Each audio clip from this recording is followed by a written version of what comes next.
Hi, hello, namaste. Welcome to you all for the class of Ethics, Integrity and Aptitude. Hi friends, am I audible?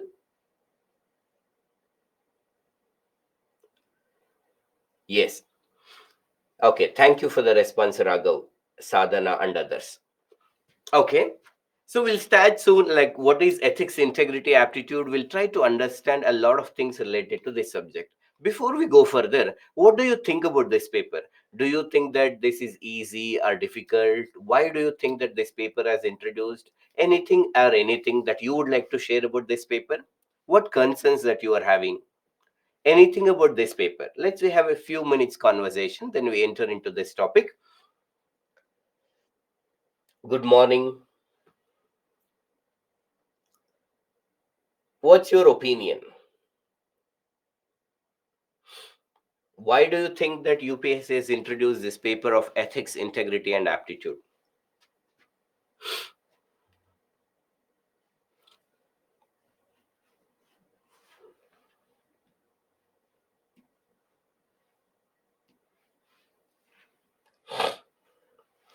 So, Sadhana believes that ethical values and rules are important for administrator, and that is why this paper has introduced. Okay.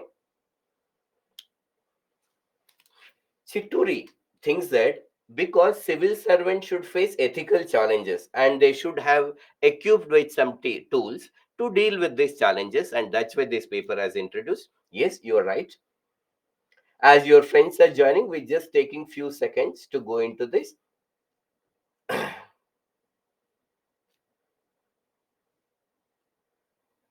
In few seconds we'll start. So any other comments actually? So why do you think that UPS is introduced? And do you think that this paper is easy, difficult?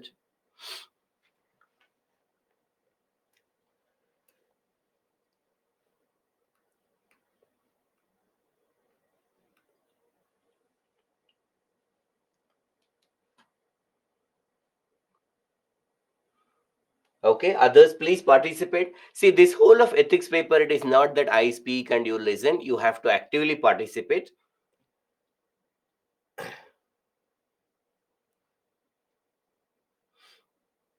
Yes, any other comments? Okay.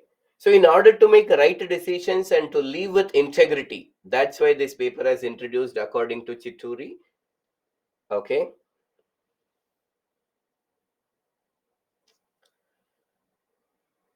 Officer should not be just an intelligent person but also a person of morale, according to Himanshu. For expecting good governance from the civil servants, Akula. A good society is built by a good ethical behavior. Balaraju thinks so. Yes, friends. Let us we join our journey. It's me, Srinivas, and we are starting with this concept called ethics, integrity, aptitude. We will understand whatever that is required. Let's we start with a flow chart. In any society, usually there are four kinds of people. Usually in a society, we can see that there are four kinds of people will be there. The first kinds of people are with high values and high knowledge. The first category of the people with high values and high knowledge. Second category of the people are with low values, low knowledge.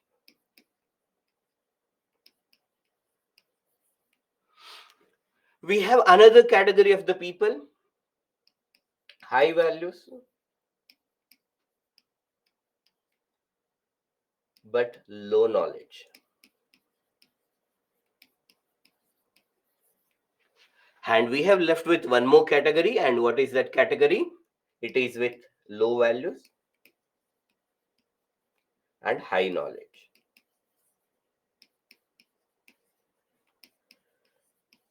So we are discussing about the four kinds of people in society, and these are the four kinds of people in the society.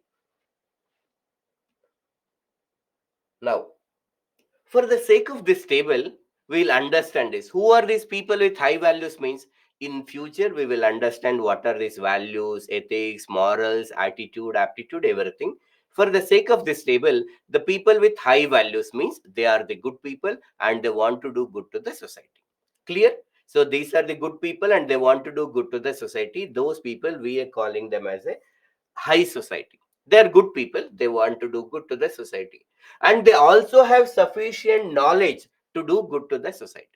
Even if you want to do good to the society, you should have a knowledge actually. So that's why these are the people with high knowledge. The people like APJ Abdul Kalam and others that you can quote actually are the examples for this category, and these are the great people in the society. These are the great people in the society. Clear? We have another category of the people with low values and the low knowledge. Here, low values, what does it mean? They are not good people. They are selfish people. They want to even do bad to the society if required.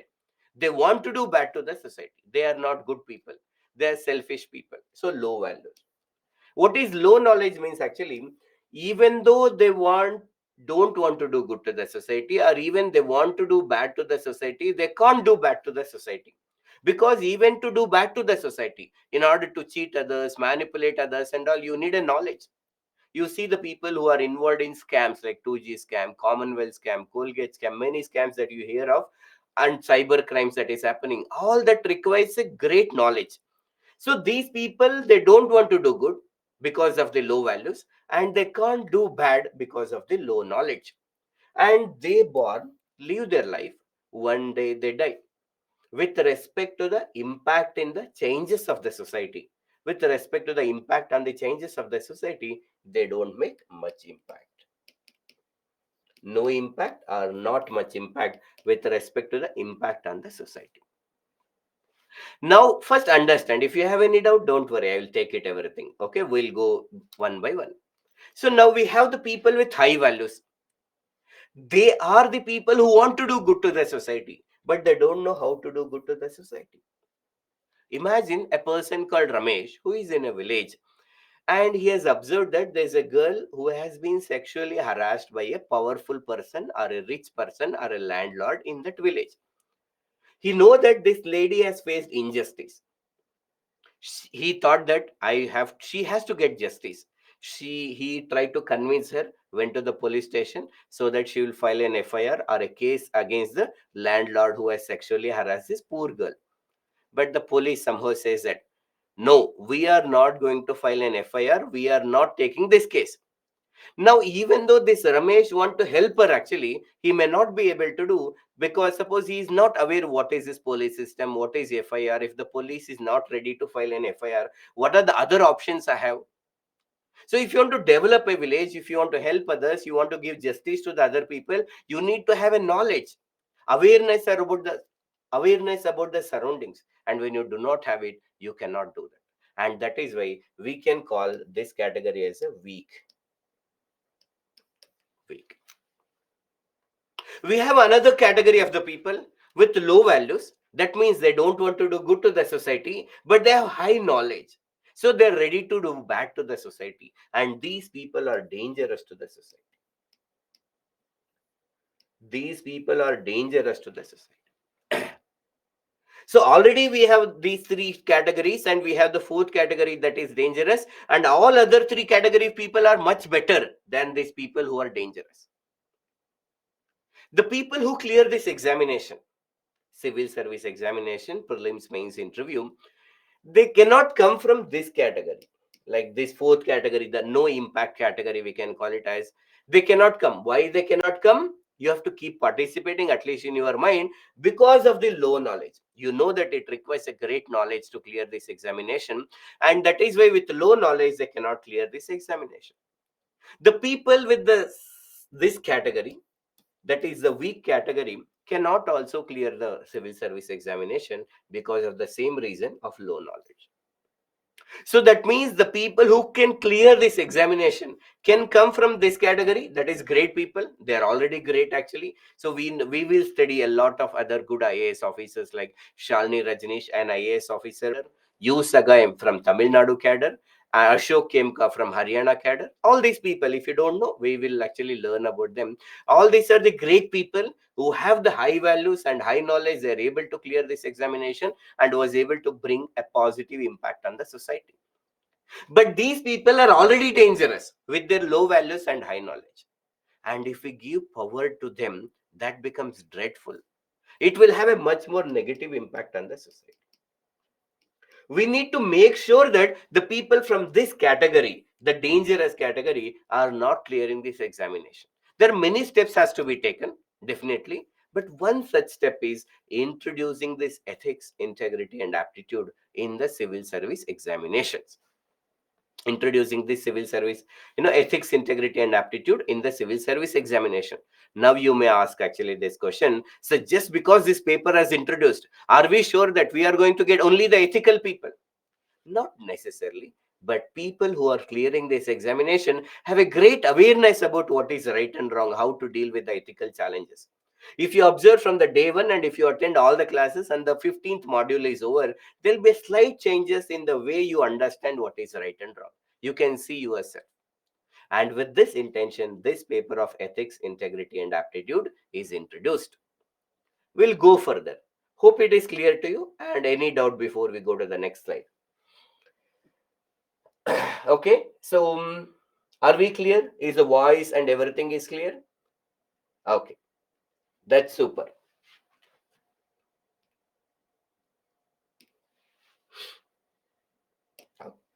This paper of ethics, integrity, and aptitude has introduced in the year 2013. Now we are in 2024. So 2013 mains is already over. So we have already 11 examination conducted based on this ethics, integrity, and aptitude paper.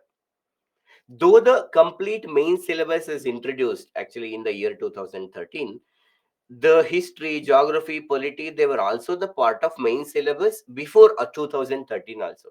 But one paper which is introduced very new as a new concept is ethics, integrity, and aptitude. This paper has two sections. This paper has two sections. One is known as section A, and obviously second one is known as section B. In the section A, we have a questions. Each question is of 10 marks. Clear? We are starting with ABCDs of this paper so that you will have some idea. While in the section B, we have the questions of 20 marks.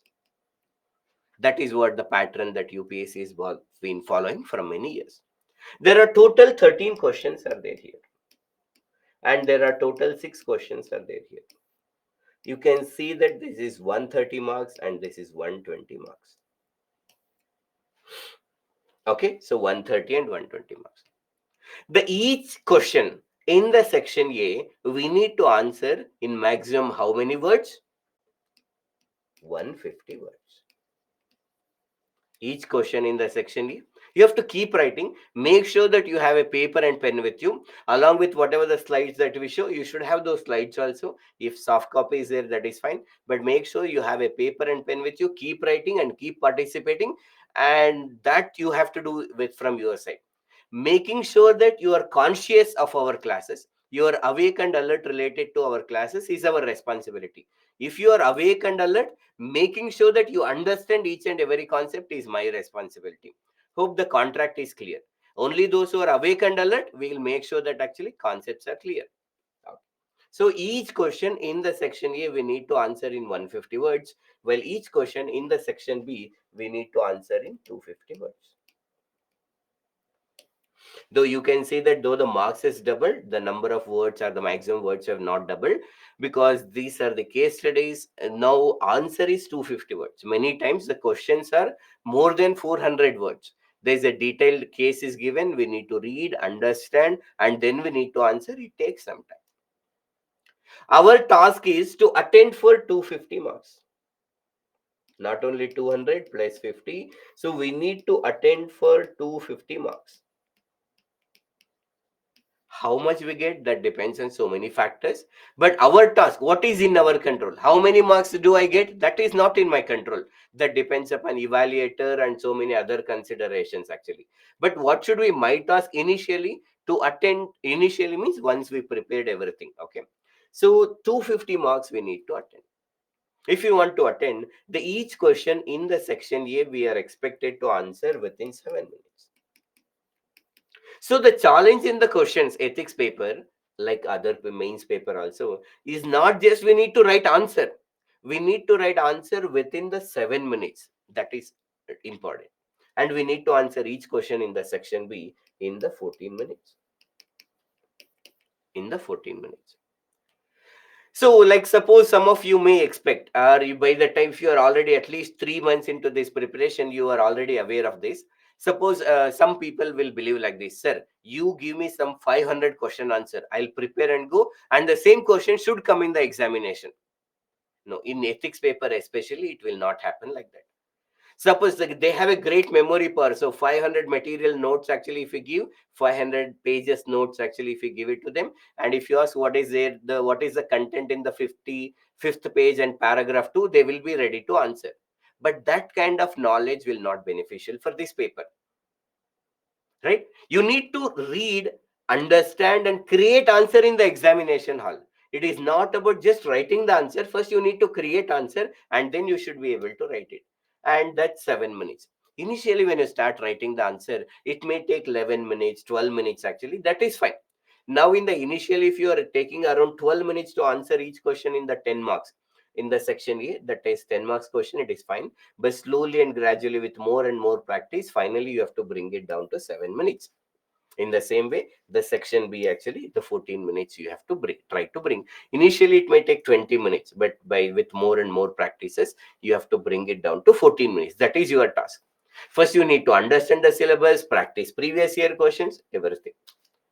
Okay. Now, what is this section A and section B? Usually, the section A, we can call it as the questions based on the theory. We have syllabus that we'll see now actually.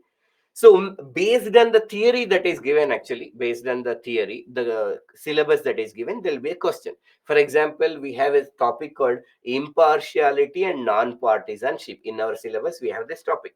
The previous year essay question was, why do you consider impartiality and non-partisanship as a foundational value that is required for a civil servant? So it is based on the theory. We have a topic called emotional intelligence. One previous year question was actually, how do you apply the emotional intelligence in the administrative practices? So like that, this is just two examples which were comparatively direct questions. Well, in the section B, we call it as case studies. Case studies. Section B is about case studies. What is this case studies? There'll be a situation is given to you. Situation is given to you. And most of the time, the pattern of the questions are actually, what are the options available to you in this situation? And finally, what is the course of your action? And what is your final decision? In this particular situation, how do you deal with this situation? Or in this situation, how do you respond? How do you deal with this situation? That is a kind of question. Now, have you gone through the previous year case studies, and do you know any case study that was asked in the previous year? Just give me some key points, one or two, three. I will elaborate it further. Can you recall any case studies that is officially asked by UPSC from the year 2013 till the 2023?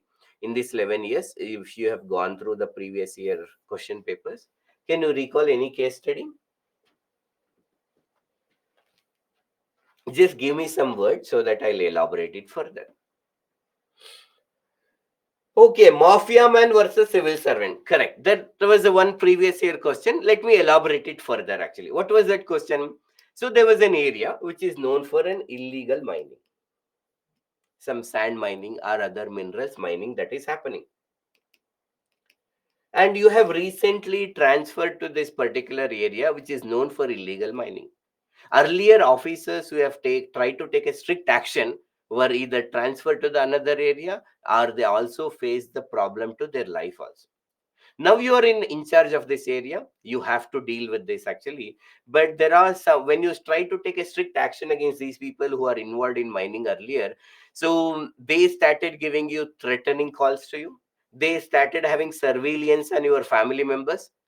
So one day, one of the person from that gang actually, they have come to you actually, or your office, and given a strict warning that you have to stop taking strict action against all of this, otherwise you will face the negative consequences.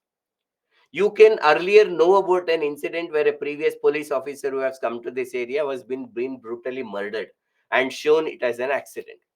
In this situation, you might have seen some movies also, like especially some South Indian movies.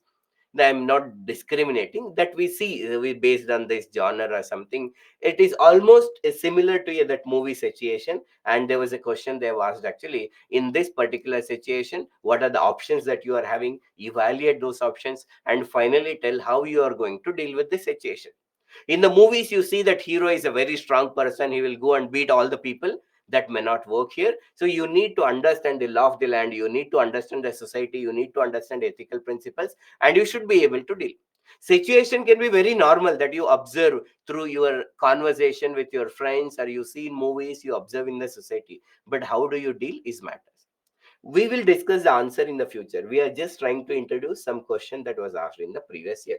So this is one question about illegal mining. So we are just giving you or introducing this paper, how what kind of question may be asked under the case studies. And yes, any other case studies can you recall first? Any keywords? Don't, no need to write the complete question. We want participation from you, and we expect if you are minimum like few months into this preparation, one work that you are supposed to do is going through the syllabus, going through the previous year papers and everything.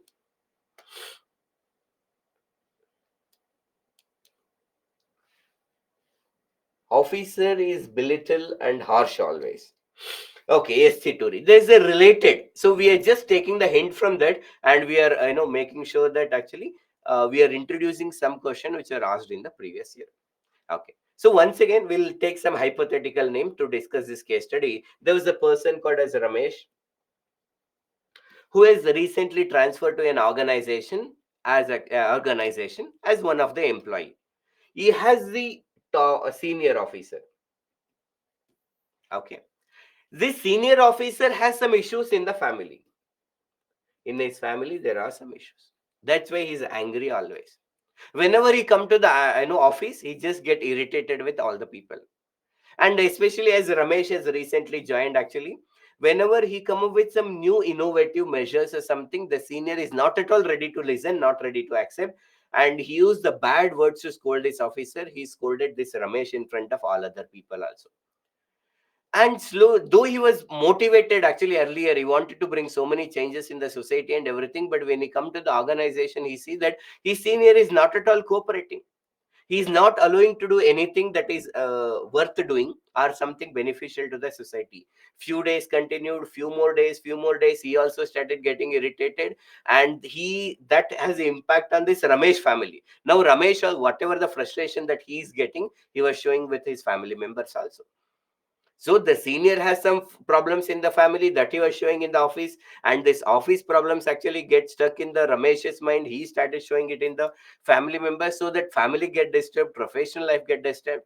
So this similar situation was given, and you as a civil service aspirant want to analyze this situation and observe why this happens and what is the solution that you can give it to the senior officer Ramesh, how they have to handle this situation. So it is based on the emotional intelligence. We have a topic, and based on that, there was a question asked. So we are just introducing you the kind of question that was asked. So we have a theory called emotional intelligence, and there was a question which was asked based on this. And about illegal mining, we have a topic called integrity and based women reservation. Women reservation as a direct question they have not asked actually, but there is one related question that they have asked actually. Women actually nowadays, many of them are working women also, working women. So this working women in India, like many other countries, they are facing many problems. At one side, they have to face official pressures, their family pressures. They have to take care of their in-laws and in-laws also. And in-laws, husband, kids, and everything, they have to take care of it. And there's so much of pressure. In the middle, there might be a gap also, like during pregnancy, delivery, and all those issues actually. So what are the suggestion you give it to the woman employee to maintain her work-life balance or something? So a related case study was asked in the recent years. Father take interview for his son in his company. This may be an hypothetical question, Aman, that can be asked actually. There is still now no previous question seen by me. Okay, Akula says. No problem. Keep seeing. Now you have to keep observing actually.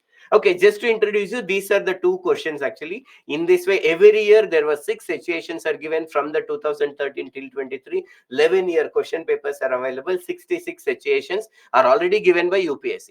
Now, once the class is over, before you come to the next class, just go through some of the case studies. Don't worry about the answers that you will only find out in our journey. Okay. Now, about this section A and section B, and hope these concepts are clear to you. This is just an introduction to this paper. Okay, so section E and section B, this paper is actually called as a written interview. We have a prelims, mains, and interview. They're supposed to ask the questions which is to know your attitude, your mindset, the way you solve the problems, everything. And this paper is also doing the same thing. That is why this paper is also called as a written interview. Let's we go further and try to understand few more concepts. Any doubts in this slide before I move further? You have to participate, otherwise sorry, I cannot go further. As there are many, I just need some yes answers. So no doubts, okay? Or so yes, we can proceed. No doubts. Yes, thank you. See, you have to keep participating so that you will make sure that you are also very active in this class. Fine, let's we go. Now, first we will understand the title of this topic or the subject. Ethics, integrity, and aptitude. This is the title, right? So let us we understand with the first word, ethics. What do you understand by the word ethics?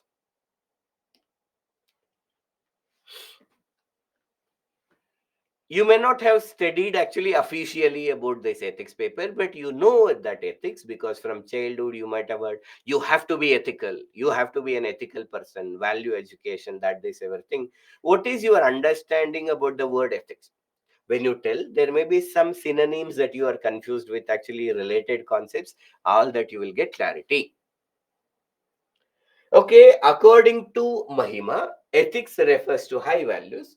According to Chituri, it is refers to moral conduct. According to Shweta, ethics about what is good and bad.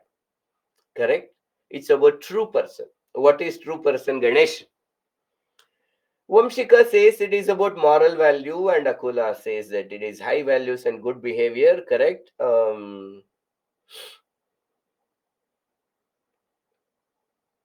Yes, few more points, please. You have to participate. Make sure that you have a device where you can type easily because we are going to have a 15 sessions where you need to type a lot of things.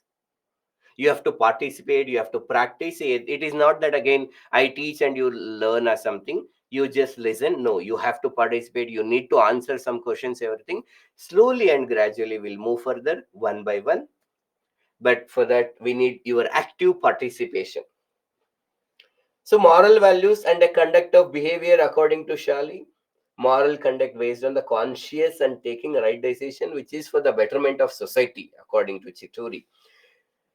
Bal Raju believes that it is deciding the knowledge of good and bad of our society. What we inherited from our surroundings as intellectual asset is ethics. Moral principle which controls a person's behavior. Okay, Arnab. Oh, we have Arnab also here. Okay. Hope not the celebrity Arnab. Moral values comes through the discipline according to Deep. Okay, fine. Now let us we discuss. So what is it? So before we discuss any topic, we'll give you some time to think and participate so that your brain is ready to listen. In fact, this is one of the method of learning. Before, like suppose you are studying Rajya Sabha, a topic in polity today, you should not directly start reading. Just think about it. Actually, ask few questions related to Rajya Sabha. Like for example, what is Rajya Sabha? Why it is named as Rajya Sabha? How this is different from Lok Sabha? Like you have to ask so many questions. Now, okay, in somewhere I heard that Rajya Sabha has less members compared to Lok Sabha. Why is it so? What happens if there is a reverse? What happens if the Rajya Sabha is removed? Will it make any difference or not at all? Anything. Ask all these questions. Then you are curious to know. That's why we are discussing this. So, what is ethics? Ethics is the study of right and wrong. Ethics is a study of good and bad. Ethics is a study of justice and crime. Ethics is a study of virtue. Virtue means good values and vice. So for now, the simplest definition, slowly and gradually we move further. What is ethics? Ethics is a study of right and wrong. It is a study of good and bad. It is a study of justice and crime. It is a study of virtue and vice. Okay. If this is this, then imagine the situation: tiger kills the deer and it eats the deer. Is this right?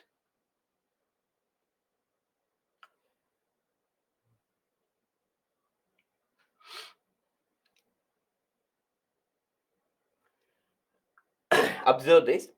No, right is right. Okay. Imagine there's an elephant. There are four lions attack an elephant and they eat the elephant. Is this right? Please use yellow pen rather than the black. Okay. We'll use it whatever that is convenient to all of you. And if there's any issues, you can let me know. Yeah. Thank you for the suggestion, Ganesh. Chitturi says, in order to survive and keep the prey population in check, it is correct. According to nature, law is right. He has a life too, right? Yeah, okay, it is right, wrong, okay. So imagine, so there's an elephant, there are four lions attacked an elephant and they eat. So you might have heard about this actually, concept of cannibalism, where an animal eat their own offsprings. Like for example, big fishes eat the small fishes. It is considered in some species actually, they give birth to the next generation and they eat their own offsprings. Do you think it is right? So some animals may have a physical relationship, an intimate relationship among the siblings, like we call brothers, sisters and all. They might have intimate relationship with them. Is it right?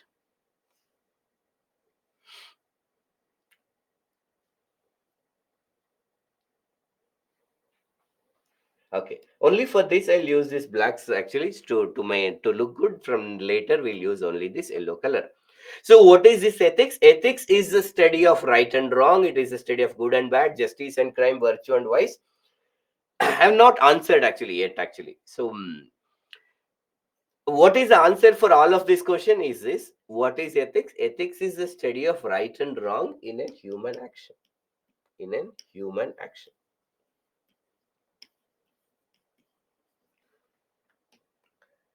So that means to tell the concept of right and wrong will come into picture only if the human beings interference is there. If no human beings are feared, or if there is no human interference, there is no concept of ethics will come into the picture.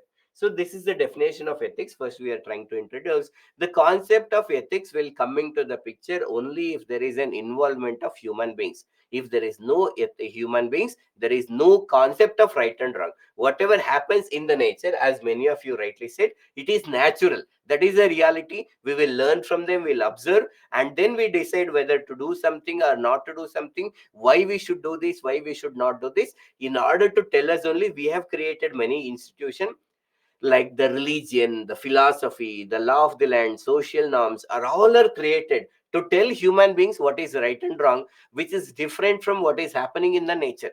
So first, hope it is clear to you. Whatever the examples that we have given earlier, all are, it is not even right, not even wrong also. It is natural. That is happening in a nature, that's all. Now, this concept of ethics will applicable only to humans and to the incidents only if the human interference is there. Only if the human interference is there. So it is we created, we thought that we should not live like animals, we are the better species, we need to live a better life. For that we have created as many systems which talks about what is right and what is wrong. Okay, animal may do like this, but we should not do this. That's why when we do something usually considered to be wrong, why are you behaving like an animal? Or sometimes we say even animals are better than you, like that. So there may be different animals have different qualities. We'll take the best qualities from the animals, best qualities from leaders, philosophers, administrators, best qualities from the religion, best qualities from the philosophers, and we keep on learning throughout our life what is right and wrong and keep on inculcating this process. So for now, what is ethics? Ethics is the study of right and wrong in human action, and the concept of it, what I've told is the concept of right and wrong is associated with only human beings. Please use a largest font of the yellow.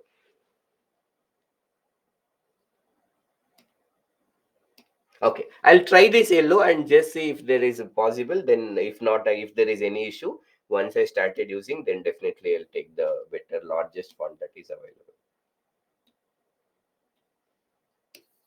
Okay, I think that is also a good suggestion, Himanshu. Okay, are we clear about ethics?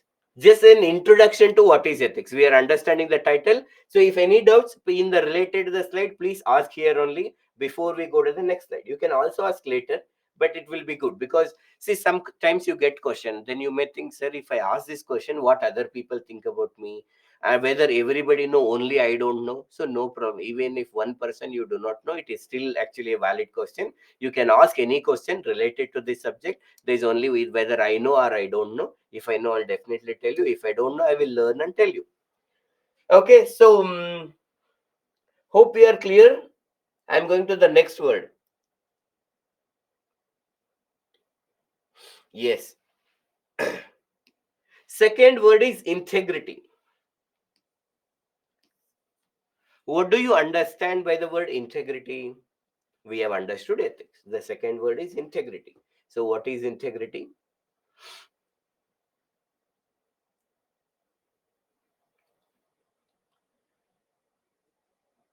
Think.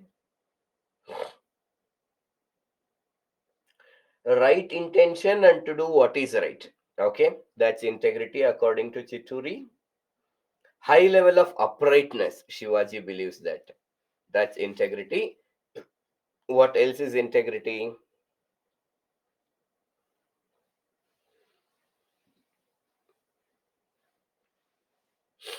Commitment. Okay, in the future we'll differentiate with all these words so that it's better you keep telling whatever that appears to be correct in this context. So integrity means commitment, means unity, strong moral principles according to Mahima. Okay, integrity is keeping everyone together.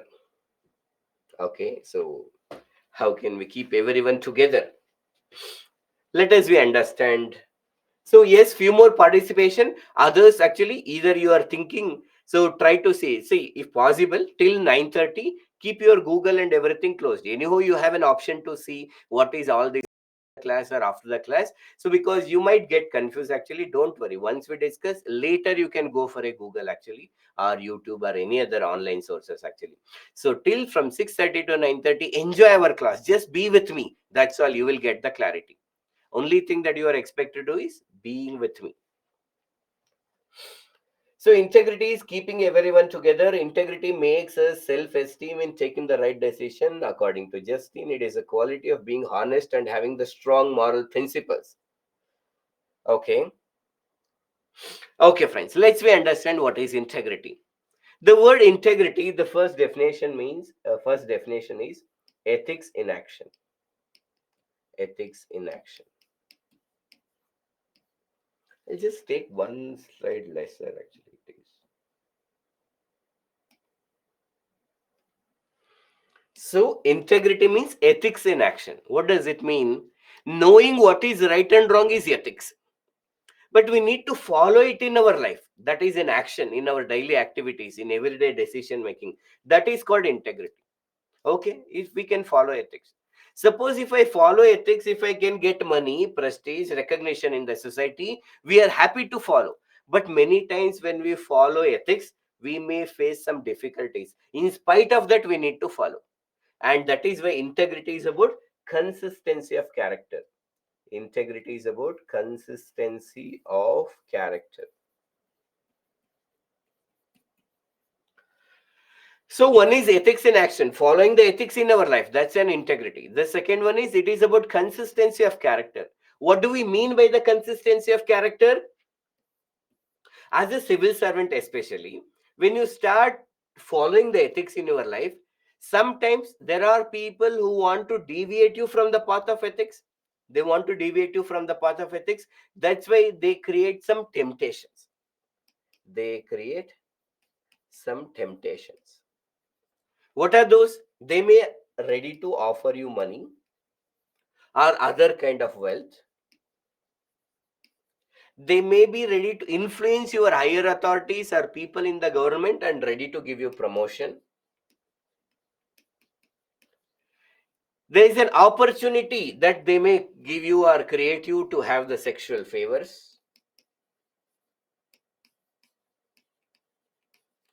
So money, wealth, promotions, and the sexual favors these are the kinds of things actually which they create temptation. Many times what they do, I want to do good things, but when this money is offered, we may get influenced by temptation. We may get influenced by temptation. What does it mean? Suppose, imagine I'm an officer and there's a person who is standing there, and this person is applied for some contract or a tender. And I have cross-checked his background and everything. It has been observed that actually he has involved in many corruption activities. The quality of the work that he has provided to the government is not at all appropriate. And this person is sitting in front of me and says that, sir, all your senior officers have made sure that they give the tender to me and my family only. This time also, for example, this government related canteens, the food, hotel canteens that you are planning to build, right? Make sure that you give the contract to me only. Whatever that is required, we'll provide to you. Tell me, sir, the money how to send, whether in the form of cash that you want, or in the form of cryptocurrency, or any other methods that you want to take it. We are ready to offer. And this person said, what do you think, man? Do you think that I'm a correct person? No matter actually what, I don't take this bribe actually. Do you think that I'm a correct person like other officials? No, I cannot take. So don't get angry, sir. Sir, earlier I was giving 10% actually, whatever the profit that I get to the officials. Now don't worry, as you are appear to be strict actually, I may consider giving you 15%, sir. Please do this. Then this person, see, man, nowadays, even if I want to help you, I cannot do this. Right to information, media, and so many other problems that people are creating. See, now when that percentage is increased, actually, his ethics is coming down, actually. So we cannot do for this time. Let us we give it to some ethical person who can do the work properly. Sir, no, sir, please. We are depending on that, sir, actually. So please make sure I will can provide you 20% of profit, because there are other officials, other politicians also have to give. Please understand. Now we say, okay, so we'll make sure that we'll give the contract to you, but make sure at least it is appears to be good, because so many this activism are all happening. So make sure that you do at least some good work, okay? So now I am giving the contract to this person, or allowing, make sure that the corruption will continue. So here I am strict initially, but with the money has increased actually, or the percentage of commission that I get, or the profit that I get increases, my ethics is coming down. That is called getting influenced by temptation. This is whatever I have shown is getting influenced by temptation. But what is integrity? Not to get influenced by the temptation. We should not get influenced by the temptation. Next one. So those who do not get influenced by the temptation, the next weapon they use is pressure. The next weapon that they use is pressure. What are the examples of pressure? There may be some threat calls.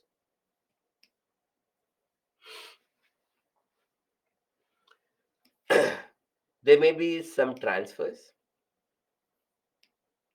We'll give some real life example that you most of you may aware of it. For example, Ashok Kemka,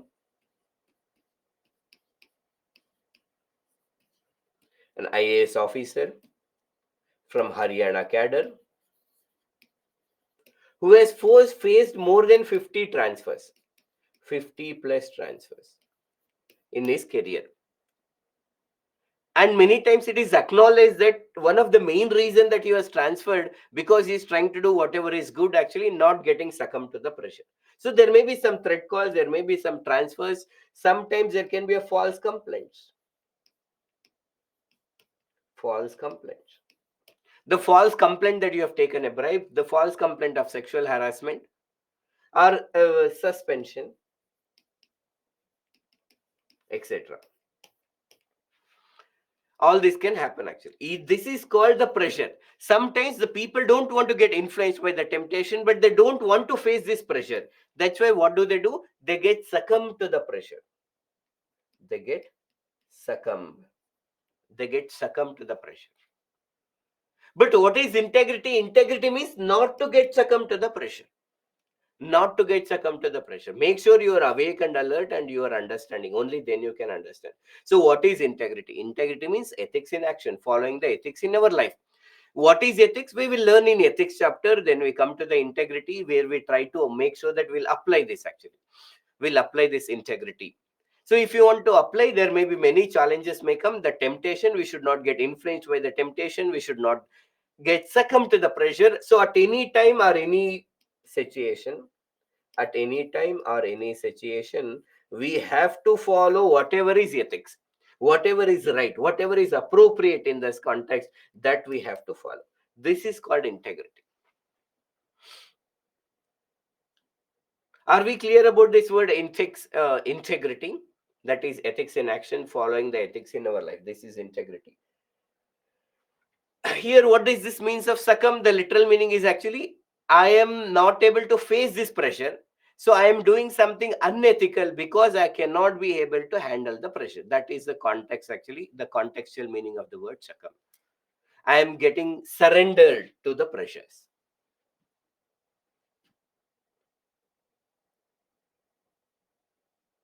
Akula says angry decreased. Who is angry? Who is decreased? Why it is decreased? Whenever you are free, please send the context, Akula. The quality of being. So hope you are clear with the word integrity. Let's we go further and understand one more word. Actually, the integrity also has another meaning. Integrity, the word integrity has also another meaning. The word integrity also means completeness or wholeness.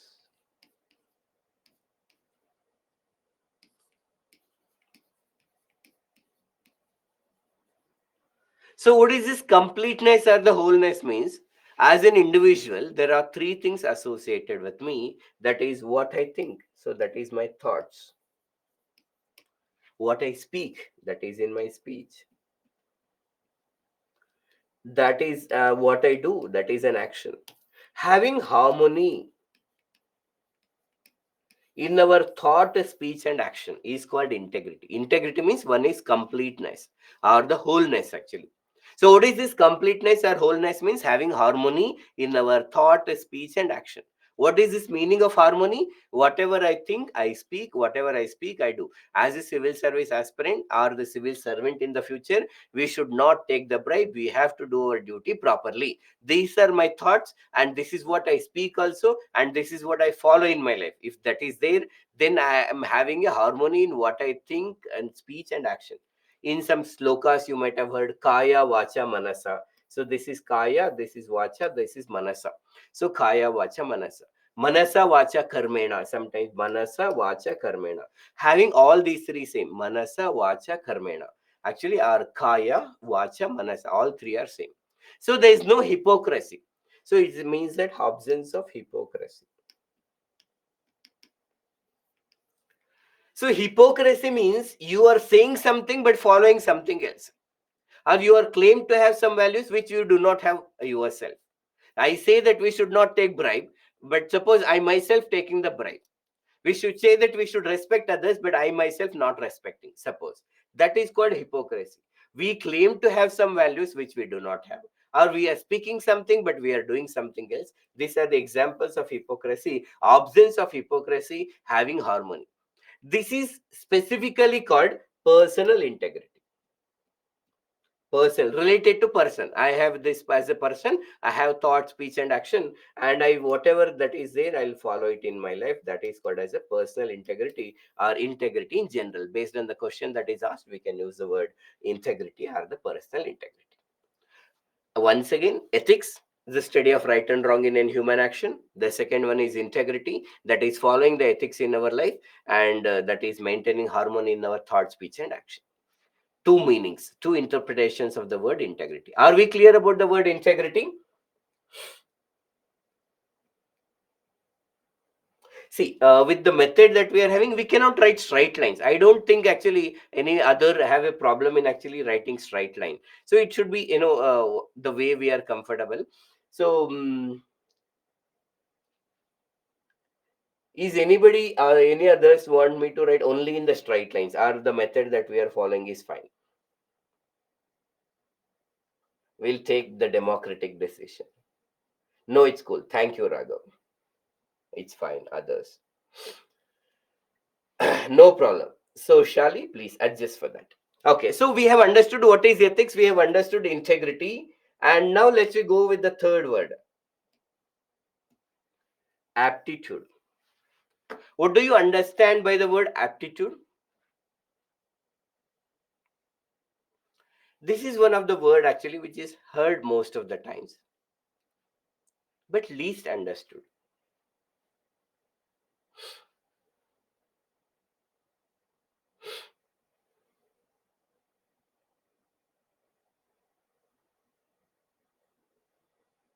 Which definition is relevant? Both definitions are relevant, Deep, actually, for integrity. Both are right.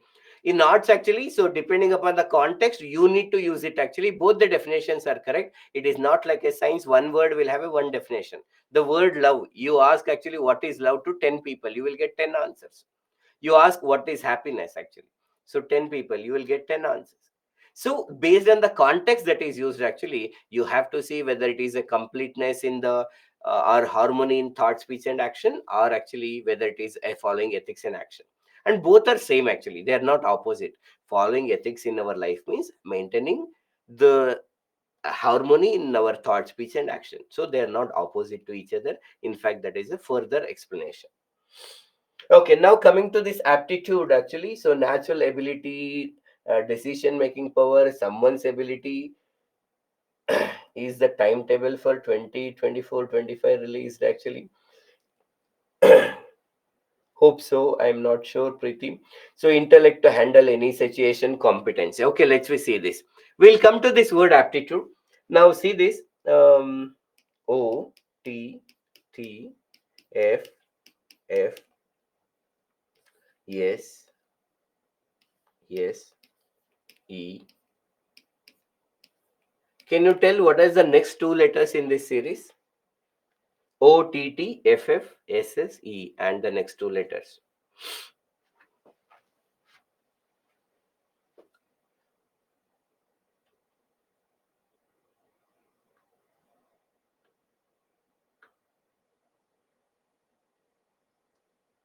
Think about it.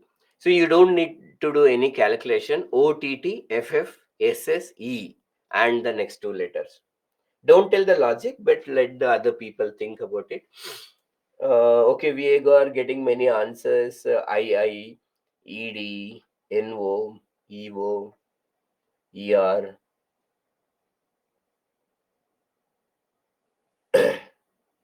R R.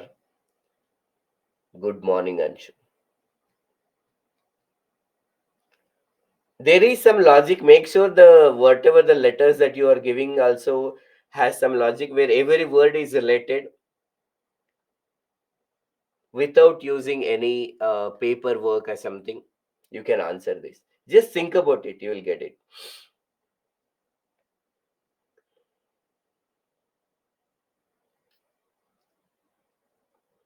E and R. Okay. Fine. Let me tell the answer actually. So, what is the answer for this? So, this answer you might have learnt in your childhood actually. So, that is, shall I tell the answer? Are you ready?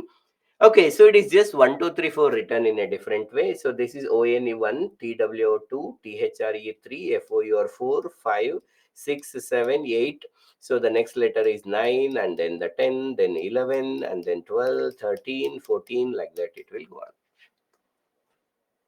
Okay, so don't actually get your ego hurt. The purpose is to make you think, that's all actually. When you are keep on just listening, actually sometimes you get bored, you need something to think. That's why this is created. So hope you understood what it is. So this is just 1, 2, 3, 4. Okay, so one more question. Can you tell something that is common between the letter T and island? Letter T of the alphabet and island.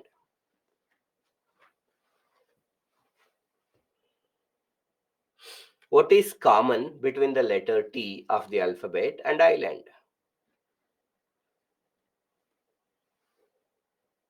Oh, letter A. Letter A is not common. No, where is A in the T?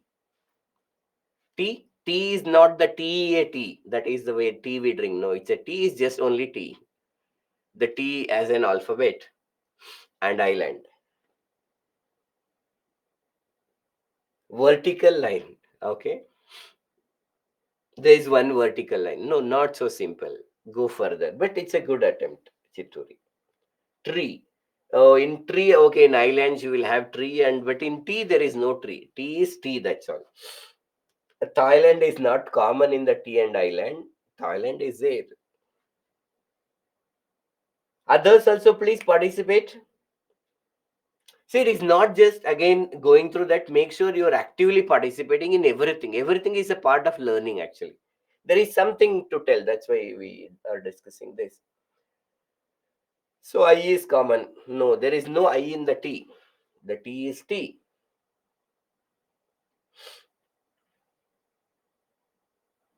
Okay, tea island is beautiful. House is not. Where is house in the tea? Tea is a land. Tea is not a land. Tea is tea. Okay, let's just see what is this actually. So the answer is both are in the middle of water. Read this, you will understand. Okay, so yeah, keep sending your expressions also so that we'll know whether you are understanding or not. So both are in the middle of water. The letter T is in the middle of the water. WATER actually, right? Water. And island is a place where actually there's a land area which is surrounding the water. So it is in the middle of the water. Okay, so once again, don't get your ego hurt. Actually, the intention is to make you think and to tell something. Most of the times when we think of aptitude, we usually associated with this. Okay, these kinds of tasks that is given to you. This is related to aptitude, but this is itself not aptitude. This is itself not aptitude. So then what is aptitude? The word aptitude has come from the Latin word aptus. Thank you. So we'll keep including Chitturi. Okay, the word aptitude has come from the Latin word aptus, which means fit for or suitable. The literal meaning of the word aptitude is actually fit for or suitable. You might have used this word apt. Array, this person is apt for this task actually. Apt means suitability. Apt means fit for. So that is a word aptitude. So what is aptitude? Aptitude is the natural ability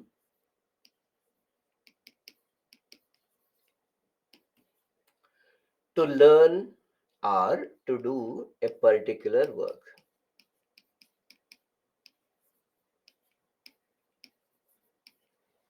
So aptitude is a natural ability to do a particular work. Aptitude is the natural ability to learn a particular skill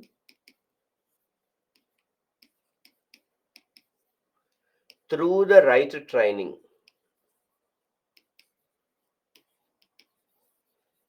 right or appropriate.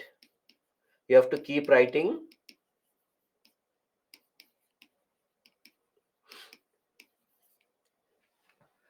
So it is a natural ability to do a particular work. It is a natural ability to learn a particular skill through the right or appropriate training. I will explain to you, don't worry. The word natural ability is also called as, do you know there is a meaning to this word natural ability in both the context? The word natural ability is also called as talent. Sometimes we say, hey, this person is a talented singer, talented dancer, talented actor, talented batsman, talented bowler. So that is a natural ability to do a particular work. Now, once again, I will give you the clarity for this word talent. 1 minute. So hope you have written this. I'll come back to this slide. Okay. I'll just take one more slide and come back to this. I'll come back to this. So, so let's we understand few more words here to get clarity. So knowledge intelligence,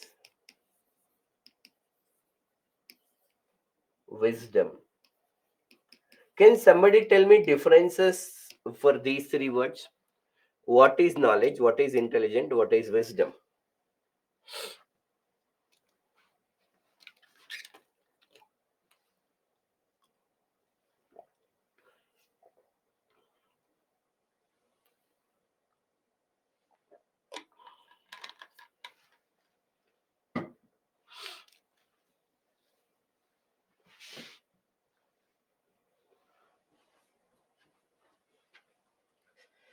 Knowledge is acquired. What we learnt is knowledge actually. Ability to learn. Knowledge is data. Intelligence is using the useful data. Wisdom is using the knowledge wisely. What is that wise? Wisdom is gained from experience. Knowledge is actually coming from the learning process.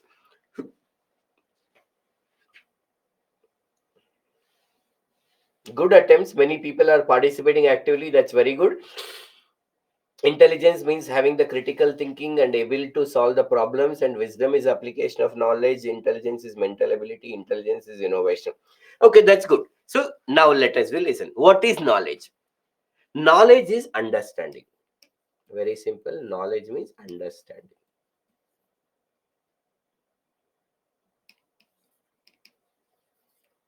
Knowledge means understanding something. Sometimes it is considered that knowledge is collection of information. Just collection of information is not a knowledge. You need to understand. For example, if I say I know Bhagavad Gita, what does it mean?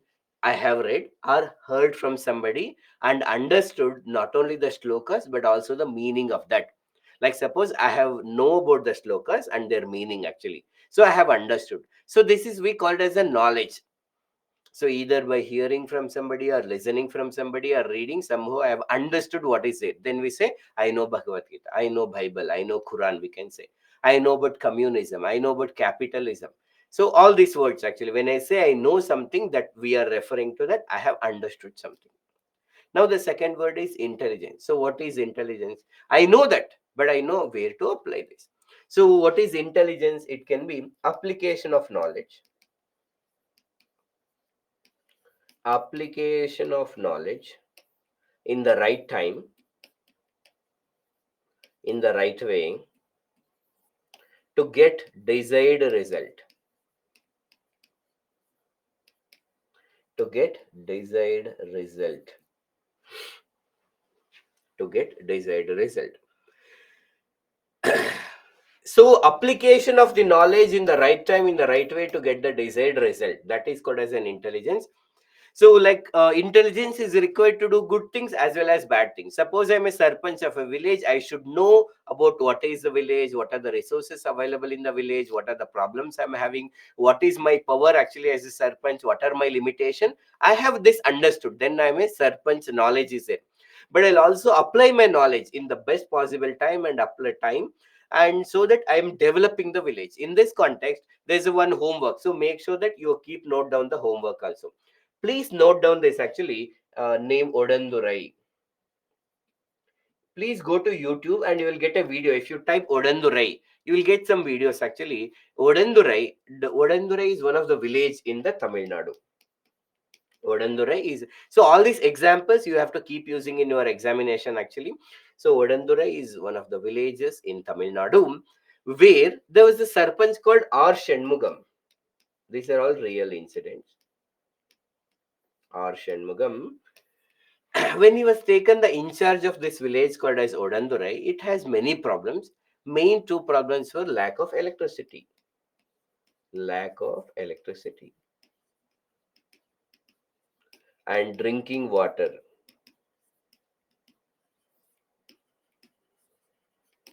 So the lack of access to drinking water and the lack of access to electricity and many other problems. So now once R. Shanmugam became the Sarpanch of this area, he has analyzed the problems. He was understood actually, okay, what is required to be done and everything. Then by utilizing the government schemes and corporate social responsibility and other things, he was able to make sure that he was installed solar panels. Actually, he has installed the solar panels at every home. He has installed the solar panels at every home. so that now they are not only self sufficient in the electricity, they also sell the excess electricity to the state electricity board and earn lakhs of rupees every year. And already they will get some funds, being a local urban body they're also getting extra funds from the sale of electricity, and with that they were able to make sure that they have an access to drinking water and everything. So he has a knowledge about the surroundings, and he was able to apply, and he was able to do the changes. So watch the video. See, now the learning is not necessarily actually you just read. Actually, you need to watch images, you need to watch actually videos related to that. That's a homework. If you just type Odandurai, you will get this actually. So make sure that you watch this. Okay. Okay. So watch this. So now hope you have understood intelligence. Now wisdom. What is wisdom? Wisdom is actually knowledge plus experience. With more and more we learn and we apply that intelligence and we get experience actually, then we'll get much more the word sense, common sense actually. Ability to make appropriate decision with the help of common sense actually, knowledge and experience. It is a next level of intelligence. Just because you apply it, you should not. Like for example, I have a knowledge about this banking system and CCTV cameras, locker system, and everything work is there. Then we can apply and do the bank robbery actually. So that is also intelligence. But whether to do it or not, you can use your knowledge and manipulate others, actually cheat others. Now you may get incidental benefits are also there. But am I doing really good to the society, bad to the society? Am I at least happy with this process of cheating, manipulating other things and everything? Intelligence is like a knife. You can use to cut vegetables, you can use to cut other people's neck actually, you can also use to suicide yourself actually. In the same way, the knowledge and intelligence, the intelligence you can use to help yourself, help other people, or harm yourself also. So wisdom, so that will give you clarity. With more and more experience, more and more better understanding of yourself and the society, you will get wisdom. Now this is knowledge, intelligence, and wisdom. What is common with all these three are actually, all these three are acquired. All these three are acquired. That will come after the birth. The knowledge, intelligence, and wisdom is all actually acquired. They all come after the birth. But there is something that is coming along with the birth actually, or with you. There is, it is there always. It's already present within you. That is called, that is what is called natural ability. It is something there naturally. Now it is not, this aptitude is not there in human beings, it is there in animals also. For example, some animals like the dog, they have a better capacity of smell compared to human beings. They can smell the things in a better way. There are some animals who are able to locate their prey that they want to eat. Actually, it is located after 5 kilometers, 6 kilometers, 10 kilometers also, so they can identify from here. The ants can able to carry more weight related to its weight. For example, if I'm 70 kg, normally carrying a 70 kg is difficult. But for an ant, if it is 1 gram, it can carry the 2 gram weight actually. So in that way, it has ability to carry the weight. That's a natural ability. Fish has ability to swim, a natural ability to swim, which is much better than other species. Monkeys can able to climb a tree easily. These are all the natural abilities that animals have. In the same way, each of the human beings have natural abilities. Well, few are common to all the people. Like for example, we are already natural ability to speak. The animals also have a different communication, but we have a natural ability to speak well, learn the different languages, know about ourselves, self-awareness. Like for example, I can have this awareness, who am I, what I'm doing, what are the consequences and everything. This self-awareness is much better than other people. We can understand other people from their perspective. So these are few natural abilities which are common to all, while few people may have extraordinary natural abilities with respect to singing, or actually acting, or writing, designing, etc., etc. Actually, mathematical abilities. Few people are born with that. For example, if there is some people are gifted with something called as hand-eye coordination. Hand-eye coordination.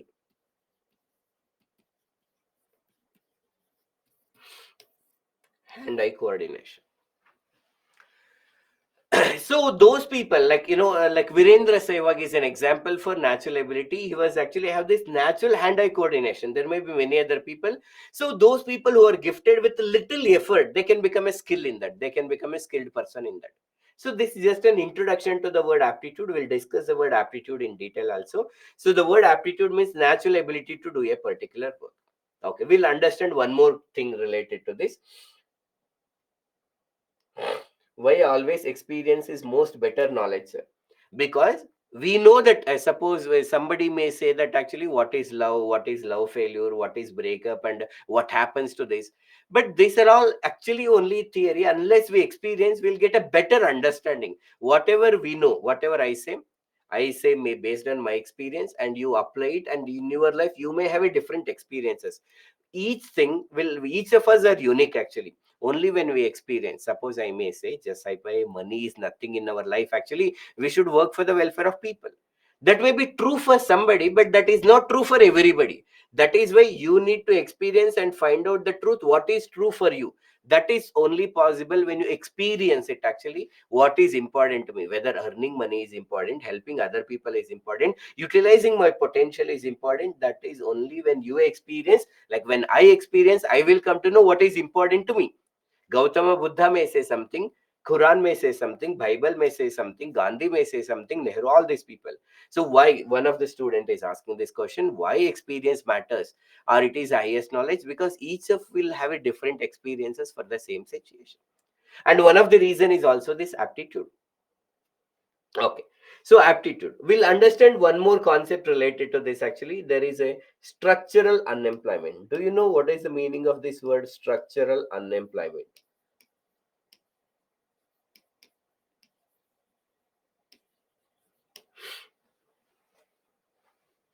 So there are three doubts also, I'll take it. So PPTs for this lecture, we have already shared, or it is also available. Please go through this PPT only.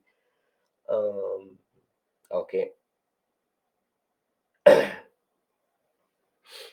Okay, hope it is answered.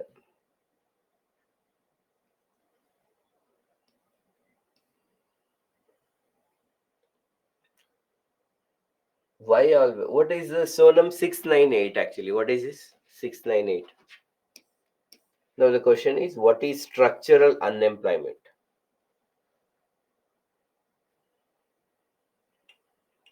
Changes in the technology lead to unemployment. Okay.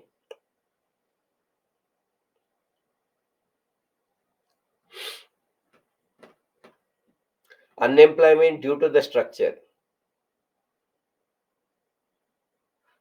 So CSAT class over actually. Now we are talking about ethics actually. About CSAT, you may get some other updates actually. Is PPTs of Shweta ma'am and these are same or different? It will be different. Every faculty will have different, but the content is same actually, but the pattern that we follow is different. So PPTs are different actually. What resources are the books for ethics? That is there in the next slide, Shweta. I'm going to discuss. Now coming to Tanay, unemployment for the long period of time and their changes towards second. Okay. Now we'll come back to this. Structural unemployment. What is structural unemployment? So yes, as many of you rightly said, structural unemployment is the unemployment that is created due to the changes in the structure of economy. Now suppose now most of the jobs are changing from physical infrastructure actually, which was based on physical infrastructure, now to the digital infrastructure. Suppose I'm a faculty, earlier I'm using Blackboard. Now these digital technologies have come, and if I'm not able to use it in a better way, the wise way actually, so I may lose employment opportunities. That is called structural unemployment. Whenever there's a structural unemployment is there, so there are many organizations who are looking for the employees. They're conducting interview and they're searching for the candidates. There are many people who are looking for the jobs. They are candidate every time they go for an interview, they apply for the jobs and everything. So there are many organizations looking for the candidates. There are many candidates who are looking for the jobs, but still there is unemployment. Why there is unemployment? Because the skills that these candidates are having and the skills this organization is expecting are not matching with each other. They are not matching with each other, and that's why it leads to the unemployment. And this is known as structural unemployment. Now what is the solution to this structural unemployment? So there are people who are ready to do the job, but they do not have skills. So now what is the solution for this? Can you come up with a solution?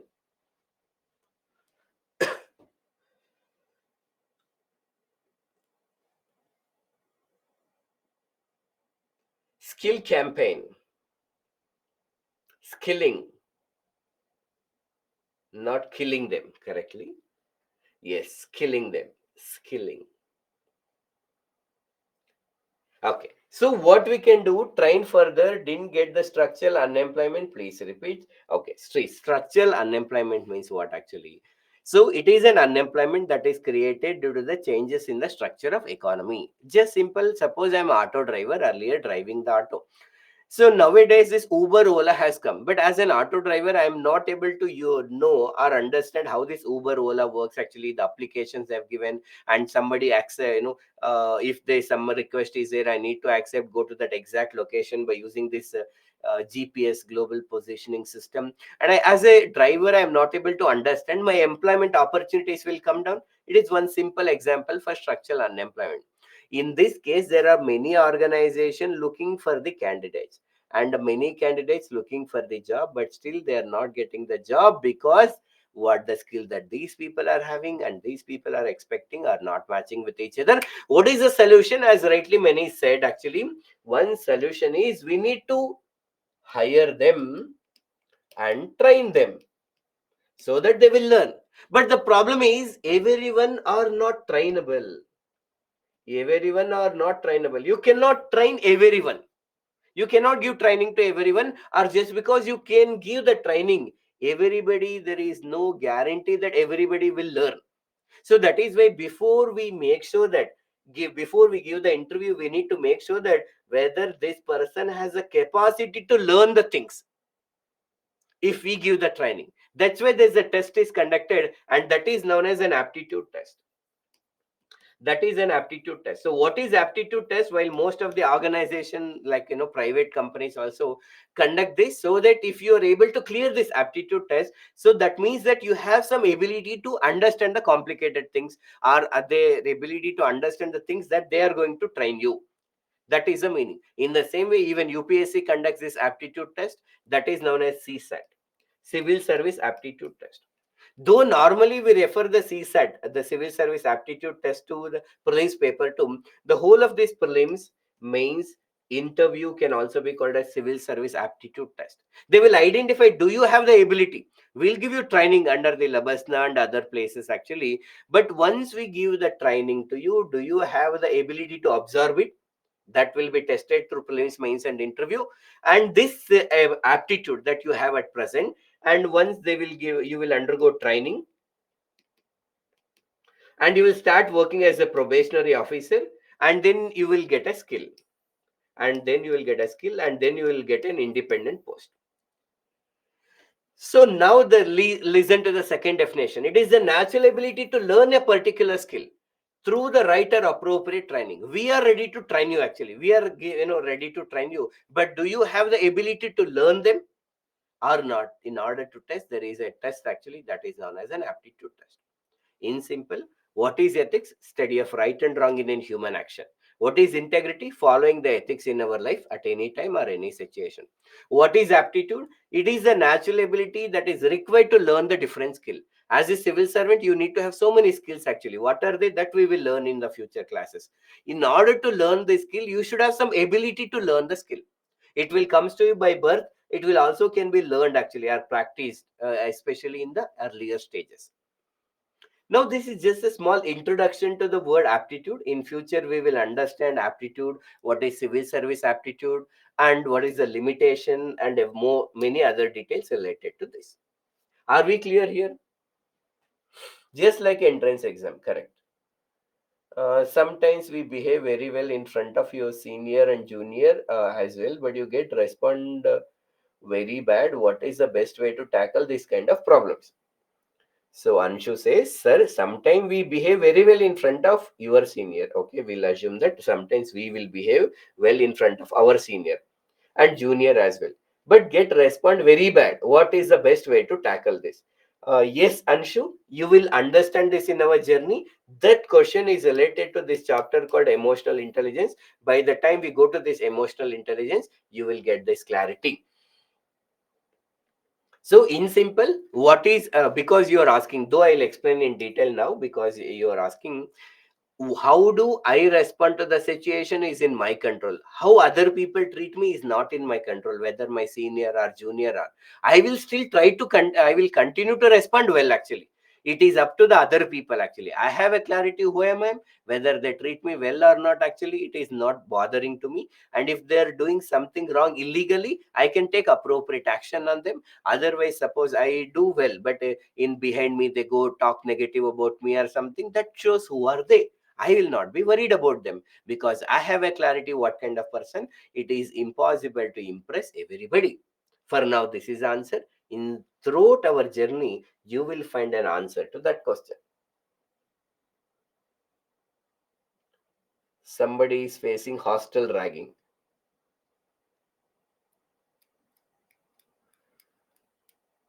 Sir, I don't think any skill is natural ability to anyone. That's why skill is not actually natural ability, but to learn some skill, like to become a great batsman, you need a hand-eye coordination. Some people are born with hand-eye coordination. With more and more practice, you identify that you have a better hand-eye coordination, and then practice on that. Then you will become a skilled person. So skill will not come by birth, but ability to learn the skill can come by birth actually, or it is present naturally, or through the earlier stages.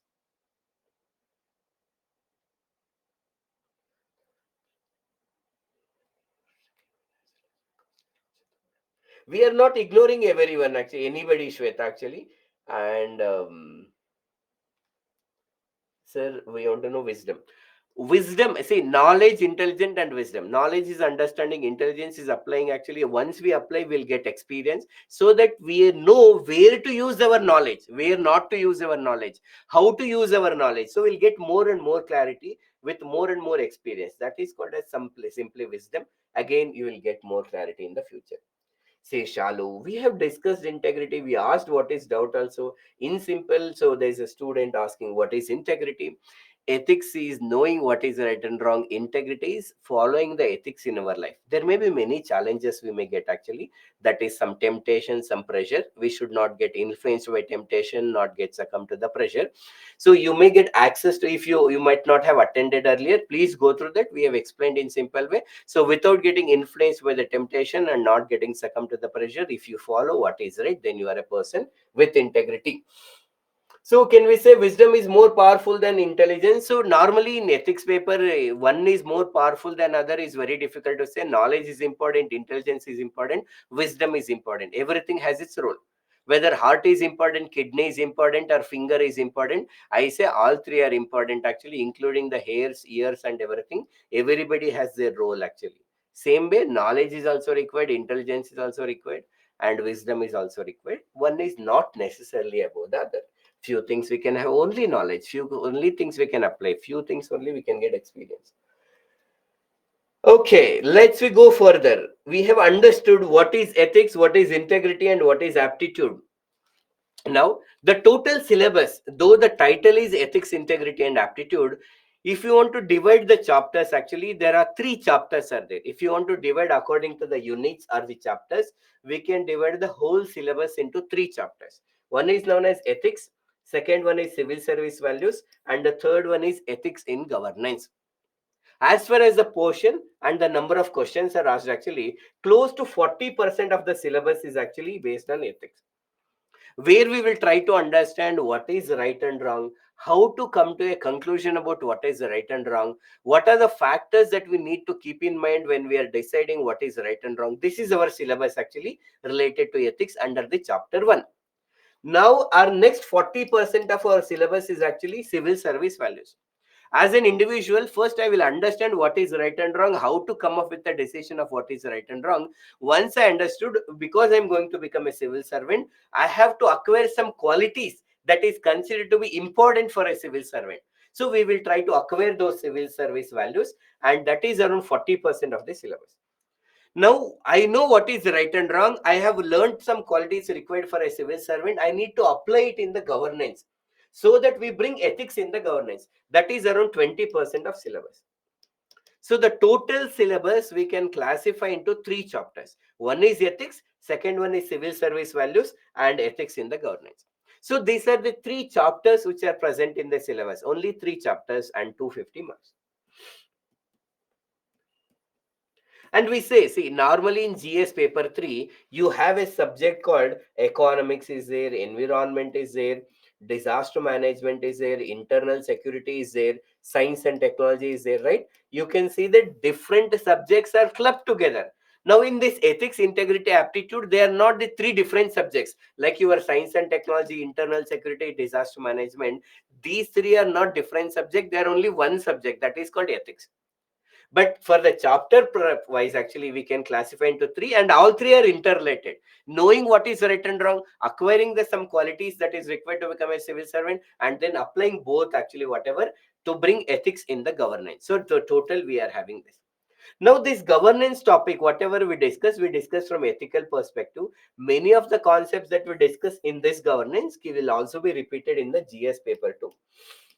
In GS paper 2 also, like, it's about polity and governance, but they discuss from political perspective. We will discuss from ethical perspective. When we discuss again ethics in governance, our intention is to bring ethics in the governance. That we'll discuss. Now, in order to cover this, actually we are taking total 15 sessions. If you remember, there are total 15 modules are we are there. 15 days the classes is also there, 15 sessions are there. So we have divided to 15 chapters. Now we are starting with the basic terminologies of ethics, like ethics, integrity, aptitude. We will learn few more terms, and we'll continue to learn the terms till we complete the syllabus. And then we have a topic called conscience as a source of ethical guidance. This is first module. So then we'll come up with the second module, so you have a clarity what comes where, actually. So after completing this, in the next module we'll discuss what is the essence of ethics, determinants of ethics. So as we discuss it, each of these in detail, I'm just showing you whatever is it. So here we'll try to understand what is the basic nature of ethics. What are the factors we need to keep in mind or determine something as a right and wrong? What happens if we follow ethics? That is consequences. Here there are 5 dimensions are there that we need to keep in mind whenever we take a decision. Now, once we learn some very basics of ethics, we'll try to apply ethics in the private life. We try to understand what is ethics in private, what is private relation, what is public relationship, what is right and wrong, in the both, private and public relation. Then we'll also learn what is right and wrong from the thinkers and philosophers. There are many great thinkers and philosophers. Who are these thinkers and philosophers? How to learn, how to apply, everything we'll discuss. Then as a civil service aspirants, and once we become civil servant, we may get some ethical dilemmas. What are ethical dilemmas? What some of the ethical dilemmas that we may come across in private institutions and in the public institution? How to resolve them? All this we'll discuss. You see that all these are the chapter 1, actually, that whatever we called as an ethics, this is all part of this chapter 1. Now going into this, we will start after the first 5 modules are focused on the first chapter, that is ethics, where we will try to understand the different concepts related with ethics, where our understanding of right and wrong increases here. So once we understood what is this, ethics, now we'll go to the civil service values. Now again we will understand what is civil service, how that is different from public service, what is values, everything. Is for now, values means the qualities which are considered to be important. What are values? Values are the qualities which are considered to be important. So now in the next modules, we will be discussing the integrity, dedication, impartiality, non-partisanship, objectivity, empathy, compassion, tolerance, aptitude, and foundational values. So these are all the different values that is required for a civil servant. Along with these values, you need some more qualities, like you should have a positive attitude. In order to have positive attitude, you should know what is attitude. And there are so many undesirable attitudes which are prevalent in the society. In order to change them, we should know the social influence and persuasion. So we will discuss in detail what is attitude, what is positive attitude, negative attitude, bureaucratic attitude, democratic attitude, moral attitude, political attitude, structure, function. So don't worry about this. So just to, we are giving an introduction. Once again, this is continuing with the qualities required for a civil servant. And now then we'll go to the emotional intelligence, very important quality. So till the 11, from the 6th to 11, we are focusing on the second chapter, that is civil service values. And then we'll come to the third chapter, that is concept of ethics in governance. There we'll try to understand what is public service, what is the philosophical basis of governance, what is corruption, what are the complications associated with corruption. In order to find or deal with this corruption, what is this transparency, accountability, right to information, citizen charter, code of ethics, code of conduct, public fund utilization, quality of service delivery, and finally we'll bring probity in governance. So this is around the third chapter, we can call it as ethics in governance. And the last chapter that we discuss and the last day, that is ethics in international relationship and corporate governance. So this is a part of, once again, the first chapter. But in order to understand this chapter, you need other basics. So we are covering. And finally, towards the end, we'll also tell you what are the other books, what you have to do from here. Now once you listen to our classes, what else to do, that will be discussed.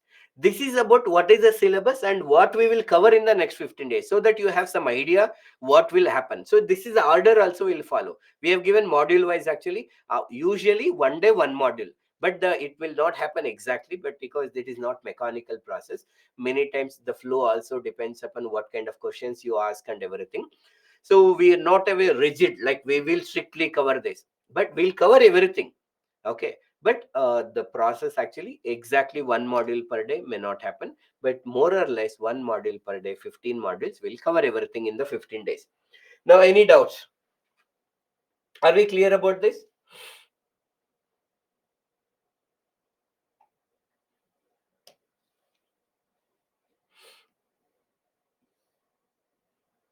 Yes. Fine. Thank you for the participation. Thank you for participation. Now you may ask actually what are the books to refer? Now, the class material. In class, actually, we'll give you many materials. When you say class material, this PDF or PPT that is shared with you. Fine. There is also a blog you can refer to. I've been writing this blog and updating actually. You can refer to, if you go to Google and type ethics and essay by Shri. If you just type ethics and essay by Shri, SRI Shri, you will get one blog, actually blogspot. Here also we have a detailed notes for each and every topic, but now you can keep it pending. But once you understand our basics, then you refer to this blog, it will be clear to you. So you need to go through our material, that is the PDF that we are sharing now, whatever we are discussing, this is very important. For extra information, you can also refer to this blog, actually ethics and essay by Shri. If you just type this in Google, you will get this blog. After this, you have to watch many videos, which are mostly available in the YouTube. In the same way, we'll want you to watch actually some TED Talks. So like this, some homeworks we'll give you actually. Homeworks. And like today, one we suggested Odandurai. If you after the class go to YouTube and type this Odandurai, you will watch some videos, actually you will get about Odandurai Arshanmugam. Like this, only these are the things you need to do for now while you are going through the 15 modules. After that, what to do towards the end will tell you. So ethics, it is not advisable to read too many books actually. Just follow our class material, go through our blog, and we'll keep on, when the topic comes actually related to that, many videos will refer to you. Spend at least half an hour every day after our class in going through this, and you will get clarity. Now, any doubt, please ask. How many students not got the books till now? I did not get actually. That you have to write mail, actually they will answer it to you. And we have written Shweta ma'am's PPT. Is it required to write your PPTs again? That's Akula, you have already attended class. If you have already attended classes, then if you have understood, no need to attend also, first of all. It is not like, every faculty's approaches are different. Like madam also teach well, will also teach well actually. But if you need more information, and if when you are attending the classes, if you are getting more information, keep on attending. If you feel like writing, write it actually. Anyhow, you are attending. So keep writing our PPTs also, so that you are doing 100%. If you do it with 100%. Array, it's already there, I will just listen, don't participate or don't write anything. Not normally good. If you attend with 100%, follow all the instructions, so that you will get complete clarity.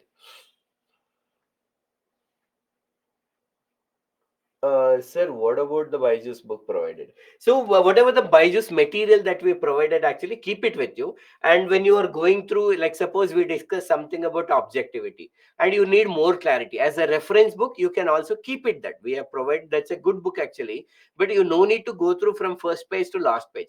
After going through this, you need any more clarity on any particular topic or something, then you can refer as only a guide actually, which has so much of content, but don't read that book from first page to last page. Keep it. And when you don't actually, like as whatever we discussed, if you need more clarity on any one particular topic, you may refer to that. TED Talk, when to watch, we will tell when the topic comes related to that, which TED Talk you have to watch actually, when to watch, everything. We will tell you when the topic comes actually. Videos and TED Talks will be every day. We'll keep posting you some videos of the day that you have to watch, at least 2 to 3 videos that will be keep telling you.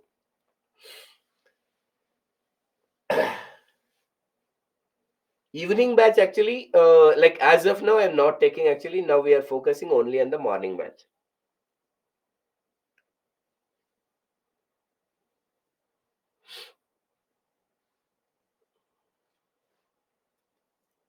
Do book reading is important, understanding the content is important, whether you understand through the material or attending the class or going through the book, that is your choice. Once you complete the syllabus and start practicing the previous year question, you will get clarity. But reading too many books is not advisable, that's all. Okay, any further 1 or 2 questions before I move further?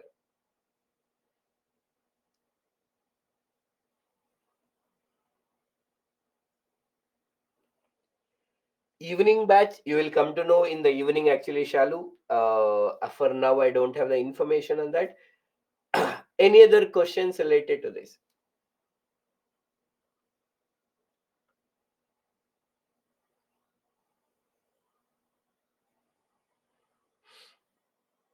Sneha, so you're telling, so yes, we need to understand the concept in the real life situation. Yes, you need to make it direct and simple. That is what it is required, and we'll try to do the same thing. Yes, friends. So we have understood what is ethics, what is integrity, what is aptitude. We have also went through the reference sources. Now I'm moving ahead. Actually, we will understand few basic terms, because the basic terms will never end. Actually, there's always be something to learn. Actually, now, what is ethics? Ethics is the study of right and wrong in a human action. That's what we have understood, right? Now, just say, understand, say, go through these 4 words. Don't no need to go to the next slide. Just understand here the read word. Personal ethics. What this might be? Okay. Personal ethics. Okay. Person ethics. Think. Then, okay. Think now. Think. Okay. Ethics and professional ethics. What is this? Maybe the professional ethics. There is a profession. Oh, which profession? Doctor, teacher, lawyer. And ethics. Okay, what may be this professional ethics? Think.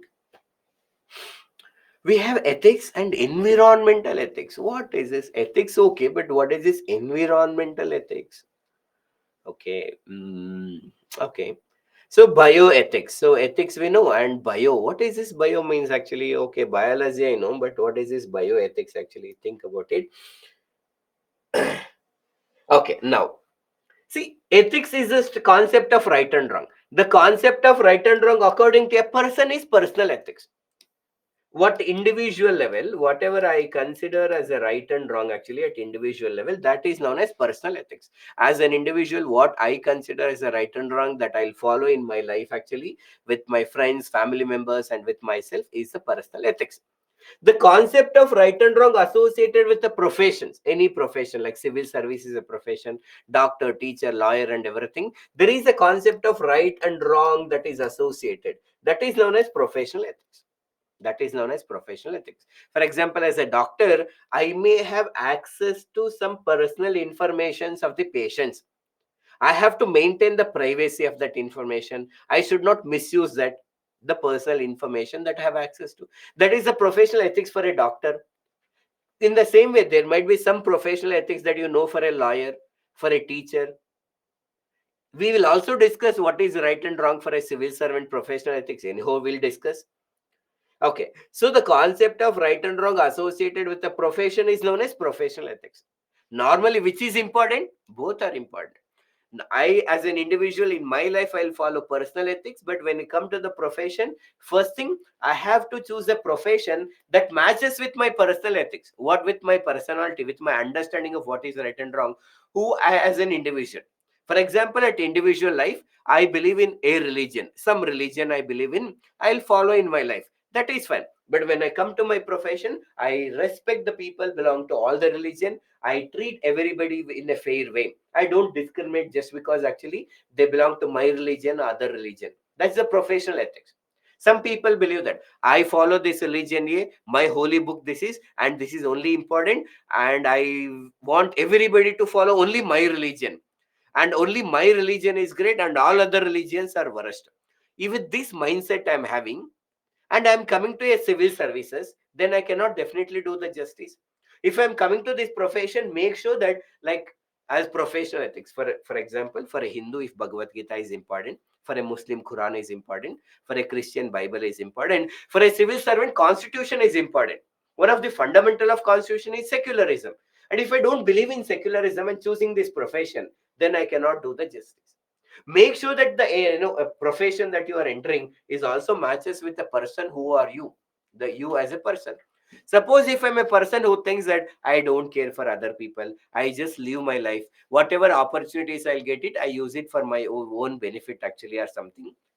If I'm this kind of person, I may not be completely wrong, but if I choose as this public service, then I'm definitely wrong. My job is only serving the people, but I'm always thinking about myself. So I need to maintain professional ethics in profession, personal ethics in personal life. But also, for that to happen, I should believe that actually my professional values and the ethics, actually, whatever is there important, I need to believe in that strongly. I should, as a civil servant, I should strongly believe in socialism, secularism, all this democracy and the institution. All these democratic institutions are corrupt. And then I'm coming to civil services. Why? If I feel that everything is corrupt, everyone is corrupt, we cannot change the society, why should I go into the profession? I know that there are problems. I also know that we have a strong institution, ethical institution. Our constitution is great. By taking some appropriate changes, we can bring the changes. With this mindset, I need to enter. If I think that everything is nonsense, then I'm entering to this. If as a person I consider what is there in teaching, everyday teaching, same thing is nonsense or something, then I become a teacher. I cannot do justice to that.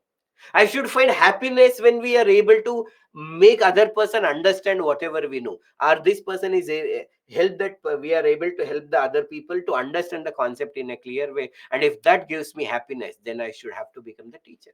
So the right and wrong that I need to follow in my personal life is personal ethics, while the something that we need to follow in the profession is professional ethics. The concept of right and wrong that we need to follow with respect to environment is environmental ethics. What is ethics? It is the concept of right and wrong in the human action. That's what we discussed. Ethics means the concept of right and wrong in a human action. The concept of right and wrong from the environmental perspective. The concept of right and wrong in the human action from the perspective of environment is called environmental ethics. It is a study of appropriate relationship. Appropriate relationship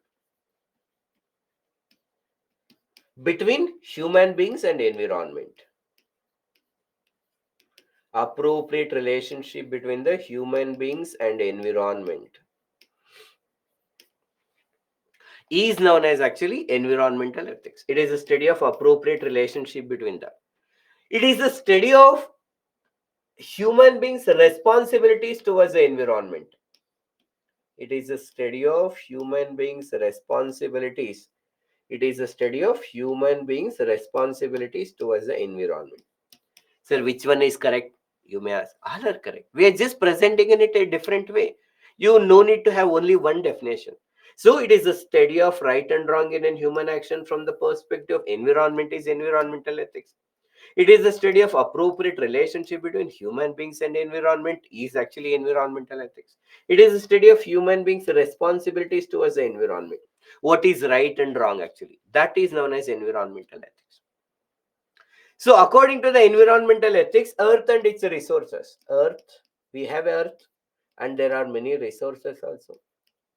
Earth and its resources should not be considered only as a gift, should not be considered only as a gift that is given by our ancestors. It is also a debt. It is also a debt that we have taken from the next generation or the future generations. Earth and its resources should not be considered only as a gift that is taken from our ancestors. It is also the debt that we have taken from the next generation, the future generation.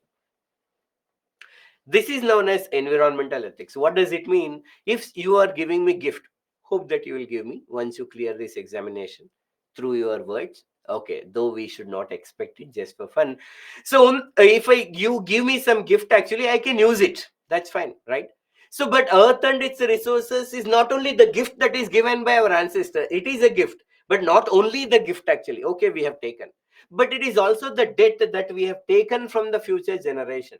If you given me debt, actually if you give me debt, I need to give you back. So that means I need to give this earth and its resources to the next generation also. I should not exploit everything. And normally if you give me a loan or a debt, I have to pay it with interest, right? I need to pay it with interest actually. So that means I need to make this earth a better place to live than what I received. We have received, now we got more technology and everything. We need to make this better place, and then we should give it to the next generation. And see, now if we are living happily today, the thanks to the many generation. If we are able to use this technology now, it's like super YouTube, you use it. And if in order to come YouTube, many generations have worked. And very fact, if you are able to stand on 2 feet, that is bipedal, many generation have spent a lot of their time actually by walking in a 4 legs, and slowly they were able to wake up, voice back come actually, they are able to speak well, the hands which, the fingers which were like this, they were able to open with thanks to all the effort actually. We are able to easily stand on 2 feet. The best qualities of previous generation we are transferring. That means we have so much of debt from the previous generation that we should give it to the society. In Telugu there is one movie dialogue actually, మనం సమాజం నుంచి చాలా తీసుకుంటాం, మనం తిరిగిచ్చేయాలి లేకపోతే లావు అయిపోతాము అని. What does it mean? In society we have taken so many things actually, we should give it back to the society, otherwise we'll become fat or something. Just a fun actually. So now what is this environmental ethics? It is, one is actually the gift, but not only the gift, it is also a debt we need to give back to the next generation. We need to make this earth as a better place. So this is few things about environmental ethics.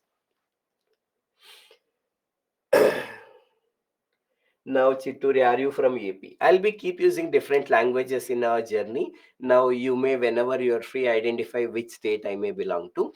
Okay, we will give many examples, languages, everything. By the 15th day, we'll tell you definitely. Come back actually. So, bioethics actually. So, what is this bioethics? What is bioethics? The concept of right and wrong associated with the field of medicine.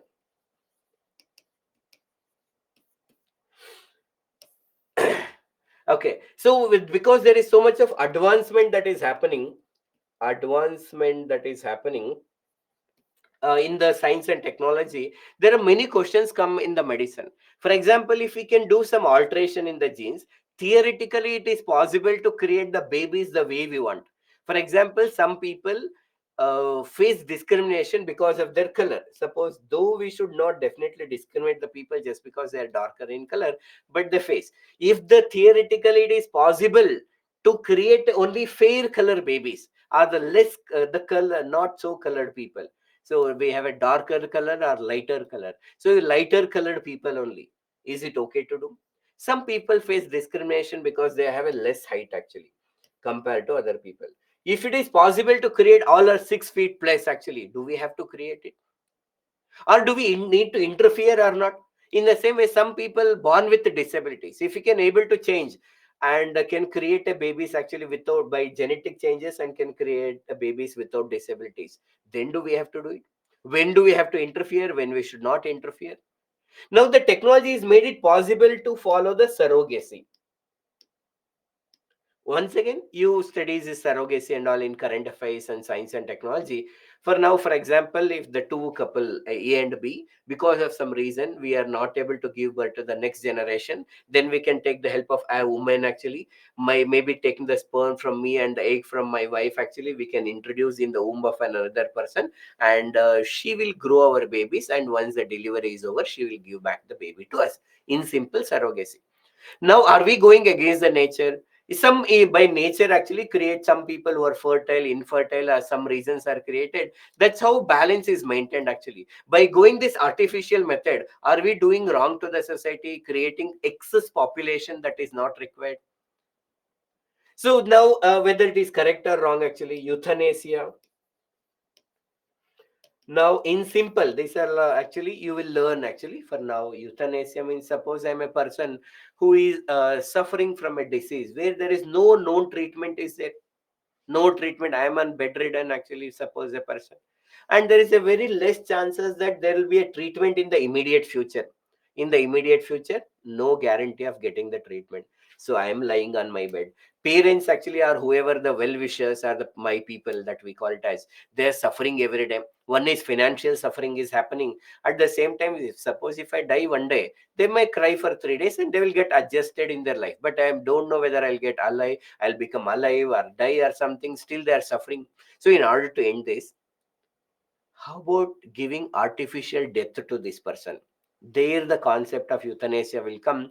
Suppose I'm depending upon ventilator and other kind of external support, and if they remove that, I'll die. That's called passive euthanasia.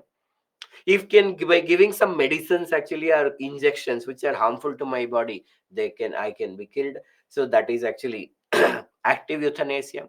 Whether this euthanasia is correct or wrong, all these are come the matters of bioethics. Do we have syllabus of bioethics? No. Do we have environmental as a syllabus? No. But you should aware of it that there are so many ethics are there. There is a personal ethics, professional ethics, environmental ethics, bioethics. All these are there. You should aware of the terms that is associated. Now, related to that, in the material we have given some points. You can observe this. Personal ethics is the individual concept of right and wrong. They govern our personal lives or private life in the matters of right and wrong. Hope what we discussed and what is here is matching. Now, what is professional ethics? A set of standards established by an external event, a set of standards by an external organization to govern the individuals working within it. Okay, so same, just as some formal definitions we have given, but as we discussed, actually, hope you have understood. In the same way, environmental ethics, study of the human being's ethical relationship with natural environment. You should add some more examples and other related concepts that we discussed here. So, bioethics is a study of ethical issues emerging from the advances in the biology and medicine. Okay, friends. So, these are few terms actually. Now, any doubt before we go into the next topic? So, one say you are from Tamil Nadu. Okay, we'll see. You are from Karnataka. Okay, we'll see that. Okay, now just keep it pending. Don't worry, we'll tell. Rohit, you are late. Don't worry. Make sure that you understand the next topic clearly actually. Okay, no doubts. Euthanasia, once again. See, euthanasia means actually literal meaning is mercy killing. When a person is suffering from a disease where there is a known treatment is available and there is no guarantee of immediate treatment, what is the problem? A person is there on the bed, bedridden, not able to live his or her life properly, and we need to keep spending money so that that person is alive, and we don't know whether this person will recover or not. Emotional issues are there, financial issues are there.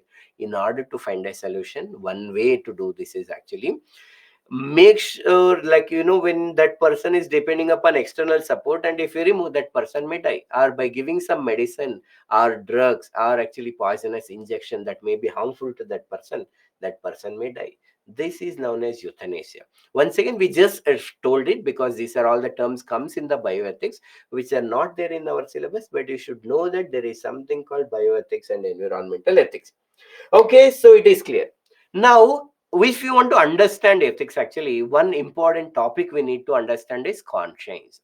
Array, what is this conscience? Where is this conscience actually? Related to this conscience, we have many words actually, like voice of conscience, moral reasoning, moral courage, moral corruption, crisis of conscience. Arey, why, sir, you are telling so many words? What is all this? We will discuss after 15 minutes of commercial break. So we'll take the 15 minutes break and then we'll continue with the next topic. Okay, so now we are now the time is 7:55, so we'll meet at actually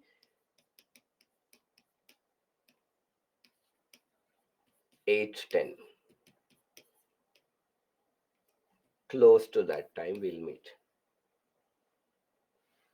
Please leave on the previous slide. Okay, I will leave on the previous slide. You can take the screenshot. Okay, so we'll meet after the break. So people don't know that it's a break time, so I'll also write here.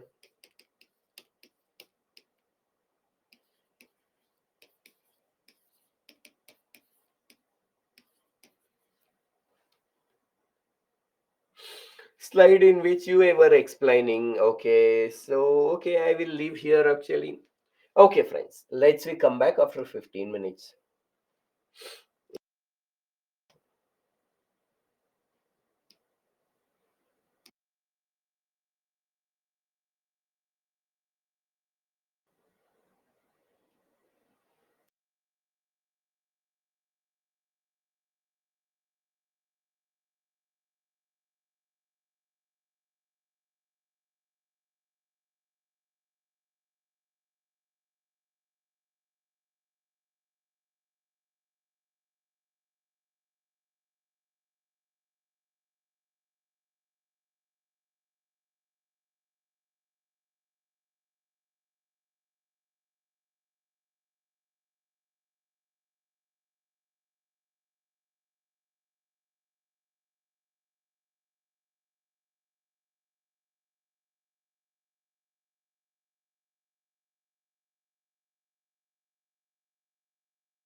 So, hi friends. So, welcome to you all after a small break.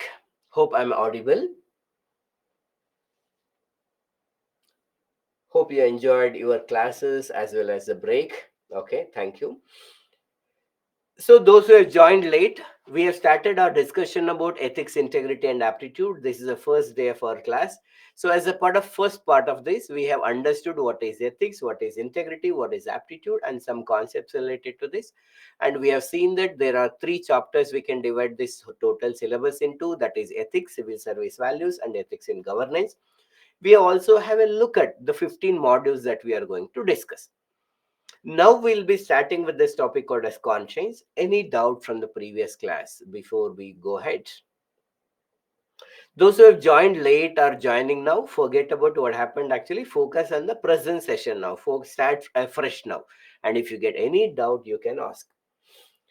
Okay, so no issues. Mahima. Can there be a clash between personal ethics and professional ethics and how to solve? That's a good question. There will be a clashes, whatever with personal ethics and the professional ethics, and how to solve. There is no one answer that is applicable to all the situation. We need to divide, or it is based on the situation. We'll discuss some situations in the future. For now, for example, I as an individual suppose considers that vegetarianism is good and we should not eat non-veg food. Like we should not promote the non-vegetarian food including the egg is wrong. Suppose that is my personal ethics, which I consider that only strict veg diet I should take and I should promote. But now as an individual, as a person, now I'm a headmaster in a government school, where as a part of midday meal scheme, government has come up with this view that whoever is willing to eat, we should provide the egg to them as a part of midday meal scheme. My personal ethics is I should not promote it, but here as a headmaster I have to provide it. I should know that whatever I know as a right and wrong in my personal life, but in the professional life, any official decisions are taken by the government, I need to implement it actually. So even though I do not like it personally, I will make sure that that is in my personal life, but in a professional life, it is a good protein food and it's a decision government has taken. I'll make sure that it is available, and those who are willing to eat, for them there is an access for the eggs are there. So in this way, we need to strictly separate what is our professional life and the personal. But if you give me any situation, I can tell what to do. There is no one general rule that this is what we have to do. This is one example about how to deal with that. Hope it is clear to you, Shalu. Yes, any other questions before I move ahead?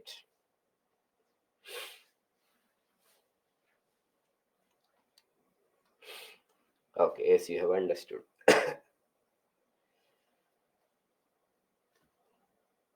Okay, so tell me anything that you ever heard about this word conscience. Anything, where it is, what it does. Have you seen it? Have you felt it? Okay, Shalu says it is inner sound. Others also please participate.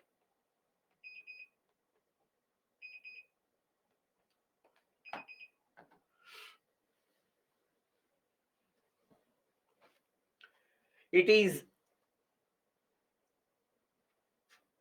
conscience. If you remove hyphen, that is all Ganesh. I didn't hear until this time. Okay, don't worry, Shanmuka. It is there within you. We are just giving a word to it, that's all. You will realize the presence of conscience in today's class. We'll make sure that you are will aware, not only in theory, but also in your real life, that's something that you have this conscience. Inner mind, okay, active state of mind, ability to reflect on one's our action. That's good. Please others also participate. So whatever you know, you have to tell, or keep thinking about this everything, that okay, what is conscience, where it is there, what it does, everything that you know about this. Self consciousness. Okay, it's good that you use this word, Shweta, but you should know that actually consciousness and the conscience both are different. Okay, we will discuss conscience now, just to differentiate actually the consciousness.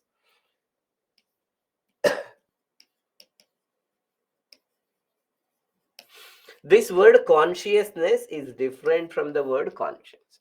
Anyhow, we'll discuss conscience. For now, what is consciousness? For example, in simple, consciousness means I'm aware of my surroundings.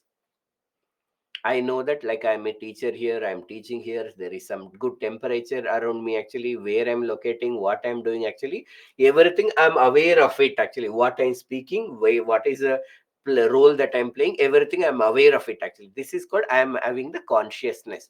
You are listening, you are in a conscious state. Sometimes there is a different levels of consciousness. Sometimes you are physically listening to class. Suppose I said something about euthanasia, surrogacy, you in your mind you went to somewhere, you heard about surrogacy or something, you may be there only, still you are yet to come back to our class. That is the altered level of consciousness. You are conscious but not completely conscious. Okay, like daydreaming, actually, that the people are dreaming something, but they again sitting here physically and present here thinking something else, actually. Due to some injuries, sometimes we are present alive, actually, but we may not have consciousness at all, actually. So that is, during coma, that we call it as, that is all related to consciousness. Sometimes people, it is said that they will get enlightenment, they will have a higher level of consciousness. What is that higher level of consciousness? Even I don't know, because we never experienced it. Now, how I can feel about myself, the people can feel much beyond that, actually, a pure divine experiences. When you reach higher levels of meditation and all, there is a higher level of consciousness, people get it. The people like Swami Vivekananda, Ramakrishna Paramahamsa, and others have said to have achieved this, Gautama Buddha, Mahavira and all, actually, it is said that they have got it. So for now, we know consciousness, that I am aware of my surroundings. Some altered level of consciousness, that is, I am physically, or half I am listening, half I am doing something else, actually. You are not completely conscious here. And coma, I am physically present but no consciousness. Okay. So that is Sneha. Consciousness is awareness of surroundings. Conscience is not, actually. Okay. It is good that you tell us that. Controlling of mind in every situation. Okay, so Shweta feels that it's about controlling. Is it possible to control the mind in every situation? Even if it is, that is bit related to emotional intelligence. It is a judge our motives and tells whether it is a right or wrong. Okay, one more last comment on this and we'll move ahead with this conscience. One more person, please. Chituri says it judges our motives and tells whether it is a right or wrong. Correct, actually. Anything, everything that you know about this word conscience. Stay in the present, sir. So you are telling me to stay in present? No, okay. You feel that conscience is related to stay in the present. Okay, inner belief. Okay, Raghav, Prashant, fine, everything. Now let us we enter into this journey of conscience. Now, one thing. Now, when we start discussing, it takes our next 20 minutes to enter into the world of conscience. Focus on understanding. If you get any doubt, keep it, actually, keep it pending. And you can also write it here, suppose you want it. But I'll answer at the end of 20 minutes, okay? First, let me complete. Whatever the doubts that you get about conscience will be resolved here, actually, okay? So don't worry, keep it. So make sure that you are both, actually, you are completely conscious to about this class to understand the conscience. Okay, in Hindi it is called Antakaran. In Kannada it is called Atma Sakshi. In Telugu it is called Antaratma. So Atma Sakshi, Antaratma, Dharma Pragne, Antakaran, conscience, these are all the different languages this word is used. Now let us we come to the word of conscience. Conscience.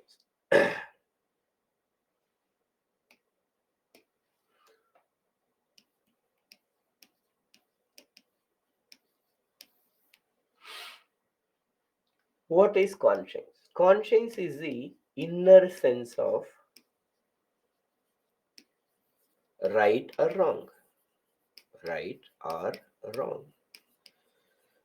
It is the inner sense of right or wrong. The word conscience is also called as inner light. The word conscience is called as inner light. Suppose we need to travel somewhere and there is a full dark and we don't know whether there is a path, and even if there is a path, how many paths are there, in which way we need to go, we don't know.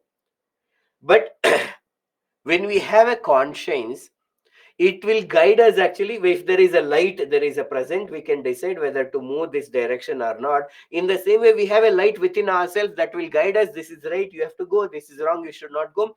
And that is why this is known as inner light. We all have a constitution for India. We have a constitution for India. You know that all the laws in India are made based on the constitution. All the regulations made based on the laws. All the rules are made based on the regulation. So the laws, rules, regulation, everything is made based on the constitution. So there is a constitution which guides us how to make policies, how not to make schemes or something. So we also have a constitution within ourselves that will guide us what is right and wrong. That is why this is known as inner constitution.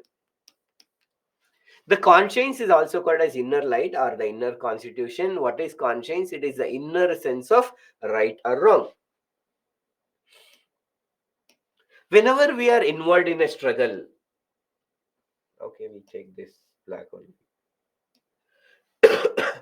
Whenever we are in a dilemma, we'll consider it as a dilemma. That we don't know what is right and wrong. Actually, when we are in a dilemma, we have an inner voice. Whenever we are in dilemma, not in all dilemma, we'll in slowly in future we'll understand what is this dilemma. So whenever we are in dilemma, like as of now, confusion about what is right, wrong or something, we have an inner voice that guide us what is right and what is wrong. That guide us what is right and what is wrong. And this inner voice is known as voice of conscience. This inner voice is known as voice of conscience.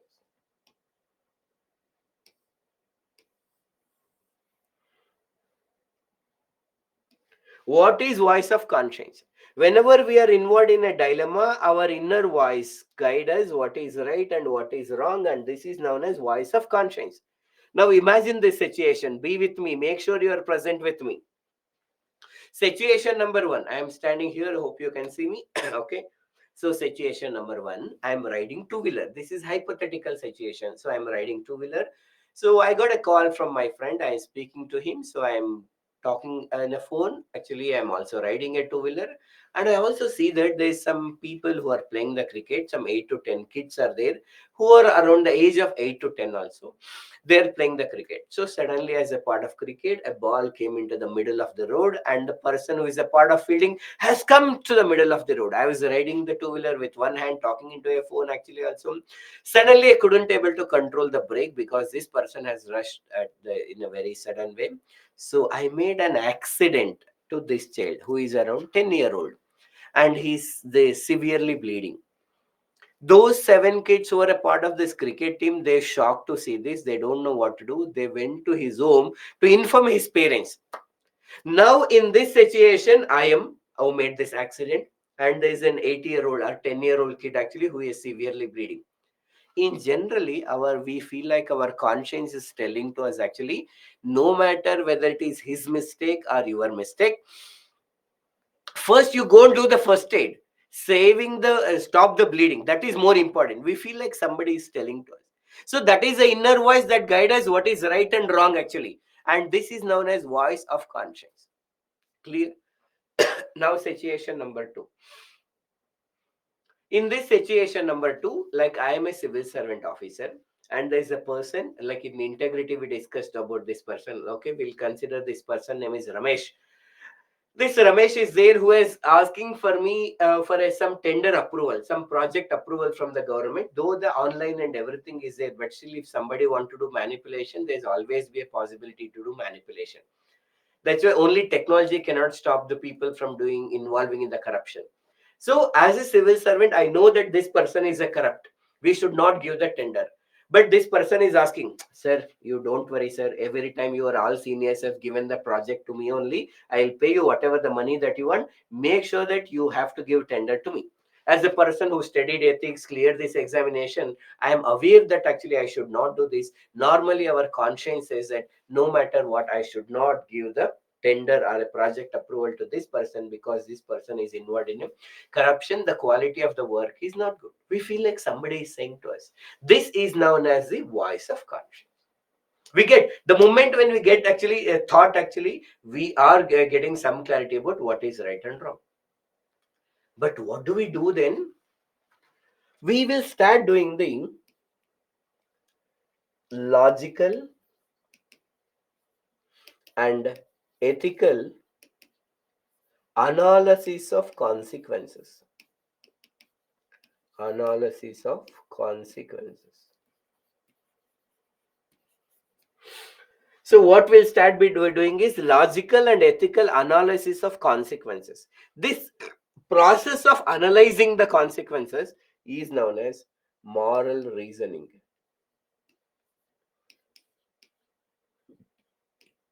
Moral reasoning.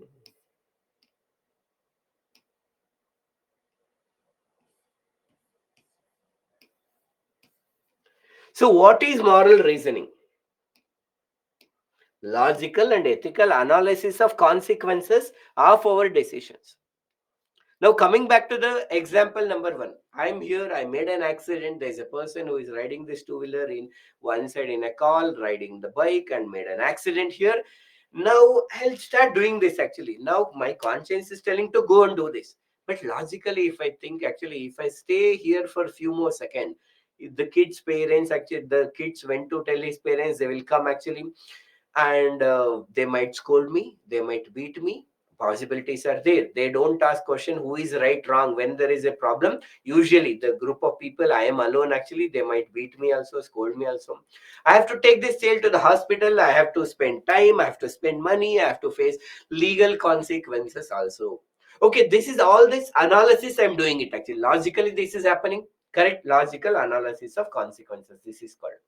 Now, suppose if I just run away from this area, one thing only me and child is it. This child is not completely conscious actually. That's why he may not be aware of my bike numbers or something. Nobody is there actually in the situation. I can just run away from this area. But what happens to that kid? That person may be bleeding actually. Every second is important. I could have saved this person. If there is a delay in the parents' arrival, there may be much more complication to this person's life actually. I will be responsible actually for this death of this child. I'm thinking about the other person also, the child also. This is called ethical analysis of consequences. Both I'm doing this. This thought process of doing this is known as the moral reasoning. Now coming to the second one. Now here I'm an officer. There is a person who is sitting in front of me to get this project or a tender approval. And I am thinking now if I give tender, okay, he is ready to pay 25 lakh rupees to me. I can take this money. I can give a beautiful gift to my wife. Actually, I can send my kids to the international school or so very good school or something. Or I can do this for my mother, father. We can go to trip. All the thing that I can do. So logically, or what if this person actually, if there is a trap in this, what if media come to know about this tomorrow? What if this issue of corruption come in the newspaper? All this is logically possibilities are there. I can enjoy the money also, I may get caught also. All these things are there. That is the logical analysis of consequences. Now what is this actually? I am a public servant here. I have come here to serve the people. Every decision of me, it is serving the people means not I separately go to an NGO or actually work or help the people who do not have food or something. As a public servant, every decision I make is a public service. It is a duty that I am supposed to do. And if I am making money and I am not able to take right decision, because of I'm afraid of the consequences. Am I really doing good? We have studied ethics. If I want to make money, I should have done something else. If I don't have courage, I should not have come to this place only. I have come here. Every decision is important. There are lakhs of people who are under the threat actually, or they get impacted because of my decision. How can I give this actually tender to this person? This is called ethical analysis. Usually when we think about only our selfish benefit and everything, here we are using logical analysis. When we start thinking about others perspective also, ethical analysis of this. Both I'm doing. This thought process is known as moral reasoning. This thought process is known as moral reasoning. Now, most of the times the right decisions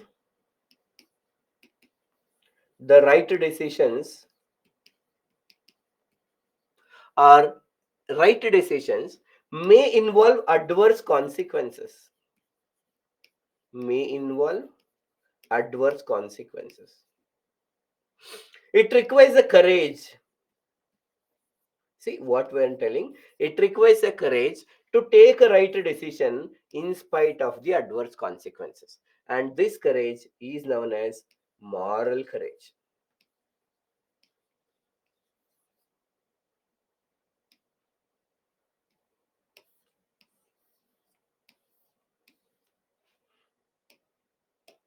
Now, what is moral courage, if you ask me?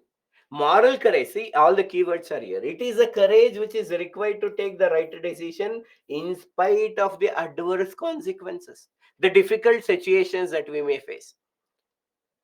But still, you should be able to take the right decision. Now, imagine the situation. Suppose in the first situation number one, we'll come back to the example. Now, what is the right decision here? Getting down and stopping the bleeding to that child, that is the right decision. Hope we are clear, there is no doubt in that. But if I get down and try to do the first aid to this person, his parents may come, they might scold me, beat me, I need to take him to the hospital and face legal consequences, everything. These are all the adverse consequences I may face. No matter what, I'll take the right decision.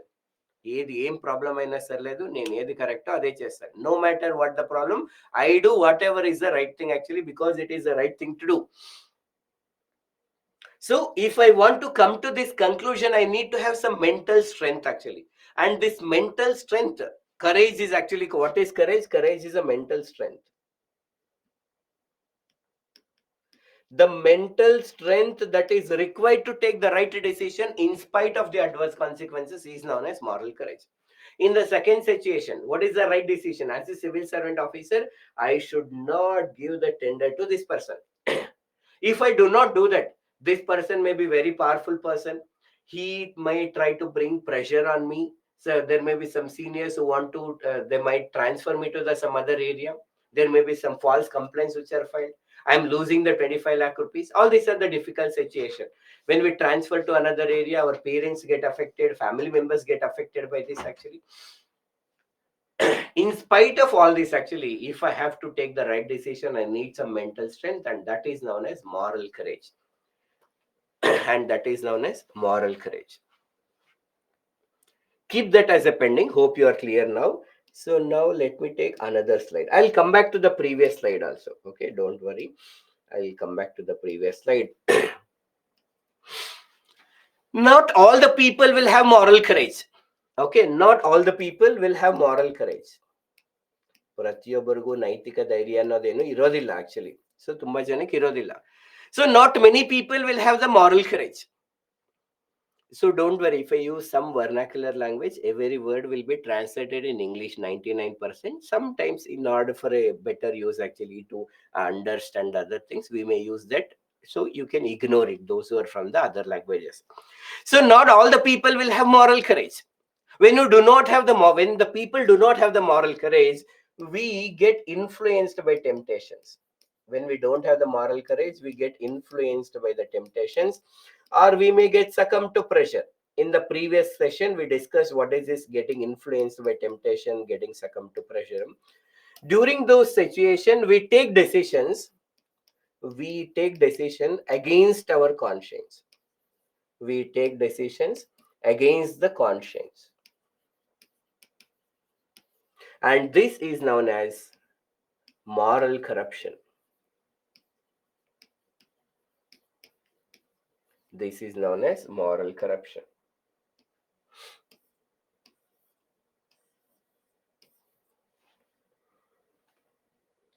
Succumb means actually I'm surrendering to the pressure. What is pressure? When I try to do good, there may be some people who are transferring me false complaint and everything. I'm not able to face this actually. I'm getting surrendered to pressure and doing something wrong. That is called succumb to pressure.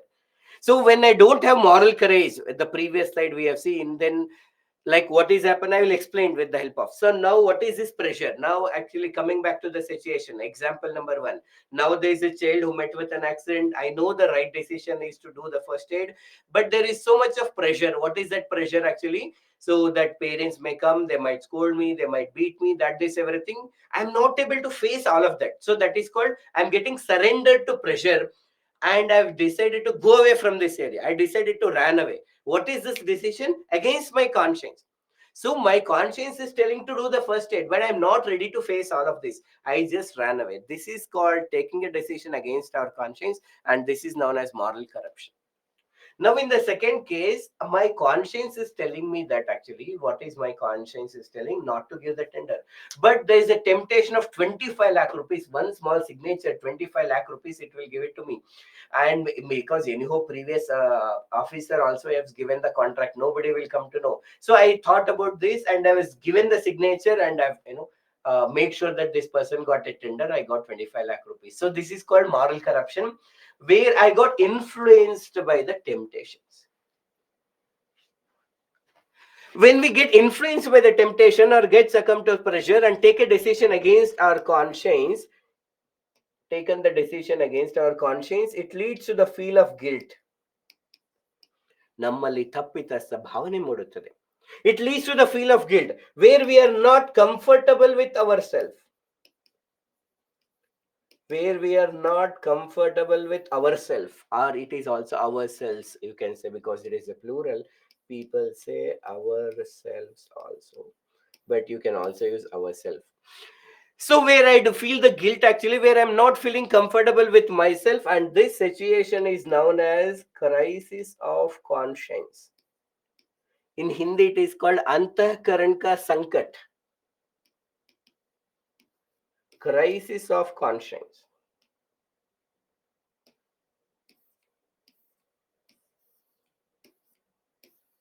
What is crisis of conscience here? It is a feel of guilt where we are not comfortable with ourselves. What does it mean? Now, see, in this situation, I ran away because I was not able to face this pressure. I went home. Suppose at my home some party is going on, some like my sister birthday is going on. Just hypothetical example. All are happy, but somehow I'm not able to enjoy the party. I'm keep on rethinking about, what happened to the child, whether this person reached the hospital or not. What happens if that person died? How, as a human being, can kill the person and come back to home? Actually, there are eat parties happening, the good food, very tasty food, everything is there, actually very looking beautiful, but I'm not able to eat well. Arre, let me sleep, actually I need to focus on tomorrow's actually office. I'm not getting sleep. So where this is called not feeling comfortable with myself actually, and this situation is known as antahkaran ka sankat.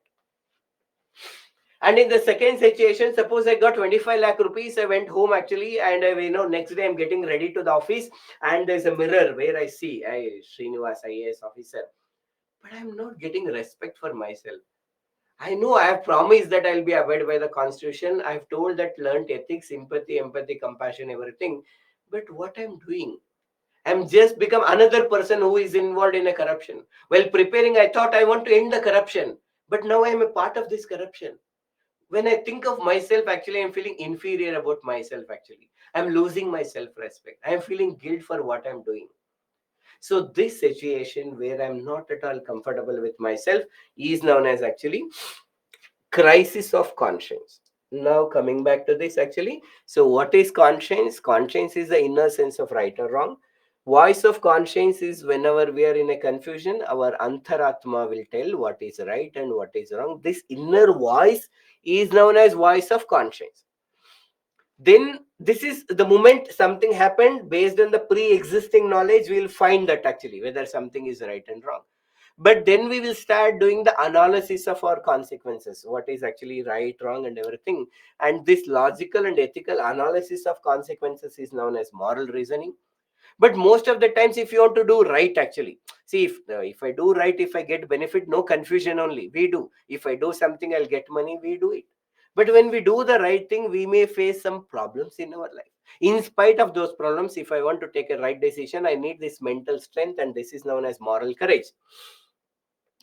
And not all the people will have this moral courage. Then we actually take a decision against our conscience, and this is known as moral corruption. And when we inward in a moral corruption, it leads to the feel of guilt where we are not comfortable with ourselves, and this is known as crisis of conscience. These are the 5 words which are very, very important. Now tell me any doubts you have actually related to this. Sir, still books didn't come. Okay. Okay, so it is answered. Now you can have you understood actually or not? Now see, now as a part of the first session, one homework is there actually. One homework is it, that is Odandurai video you have to watch, that I told in the first session. Second session, now you know these five words, right? You try to create this actually with some other example. Now I told two hypothetical example: a person who made an accident and a government official taking the bribe. To confirm that you have really understood, you need to take some other situation and see what is voice of conscience there, moral reasoning, moral courage. If you are not able to create, then that's a issue actually. First try, it is possible. Take any other hypothetical situation and see how these five words fit there. Conscience is there. It is present actually. It, like I know, like it is an inner sense of right and wrong. Voice of conscience is in that particular situation, my inner voice will feel like we are telling. Like I made this accident. Usually our inner voice will tell that actually that I have to help the child or stop bleeding to that child. That is voice of conscience. There I have this, something is there, but in a particular situation it will come out and guide us what is right and wrong, and that is known as voice of conscience. As a child, does our conscience train according to our environment we grow up? Mahima, yes. By the time we are born, our conscience is empty. We do not have conscience. That is right and wrong concept is not there. With the more and more we grow up, with the help of family, the parents, educational institutions we attend, the religion that we follow, the books that we study, the media we watch, actually, friends we are having, the teachers that you are having, the movies that you watch, all will keep on guiding or actually feeding your conscience. It is crystal clear. Thank you. And yes, it is clear. What is written after the influence? We okay, that is again those who attended first session. We should that is getting influenced by tempt means temptation.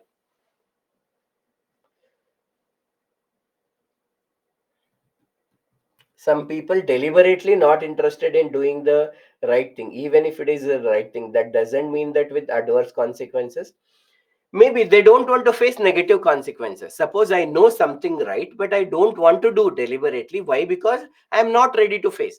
Like suppose as a government official working in an organization, I know some many people are corrupt, but I'm still keeping quiet because I don't want to face. That shows absence of moral courage. If something wrong happening and if you are keeping quiet, that shows absence of moral courage. Conscience is ethical. That will find it answer, shallow actually. We'll find the answer soon. That is there actually. In few minutes you will find the answer to that. Can we take some decision unconsciously? See, again, as I'm telling, conscience is different from consciousness. You as an individual, as an unconsciously, I cannot take any decision.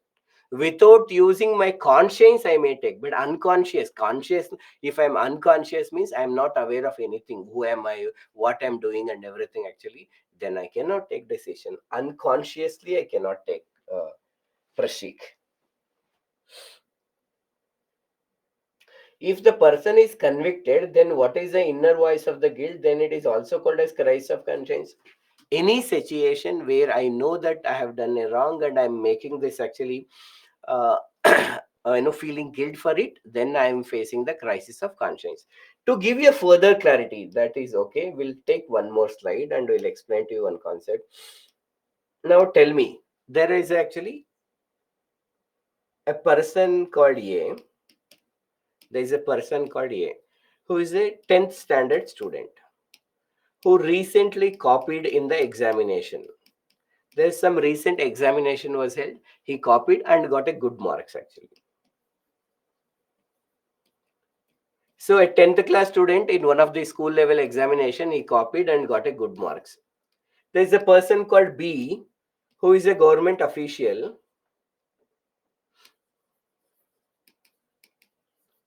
who takes a bribe.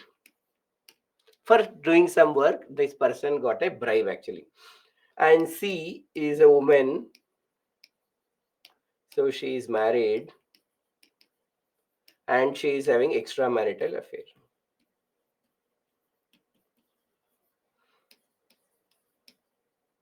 Now tell me, who faces crisis of conscience? Whether A or B or C.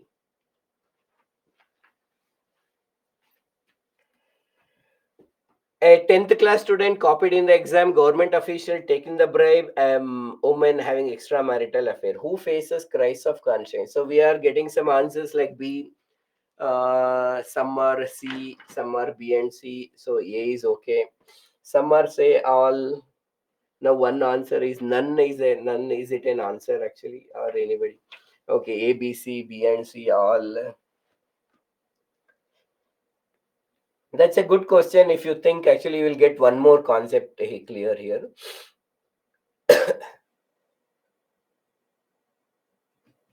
So for Prashik, your case actually when hurry or a frustration we take, whether we face it or not, you will find the answer for this. Okay, who will face? Fix some answer in your mind. Everyone, whoever is not writing here also, please fix in your some answer in the mind. You have to participate only, then you will get it. So whether A, B, C actually who face crisis of conscience?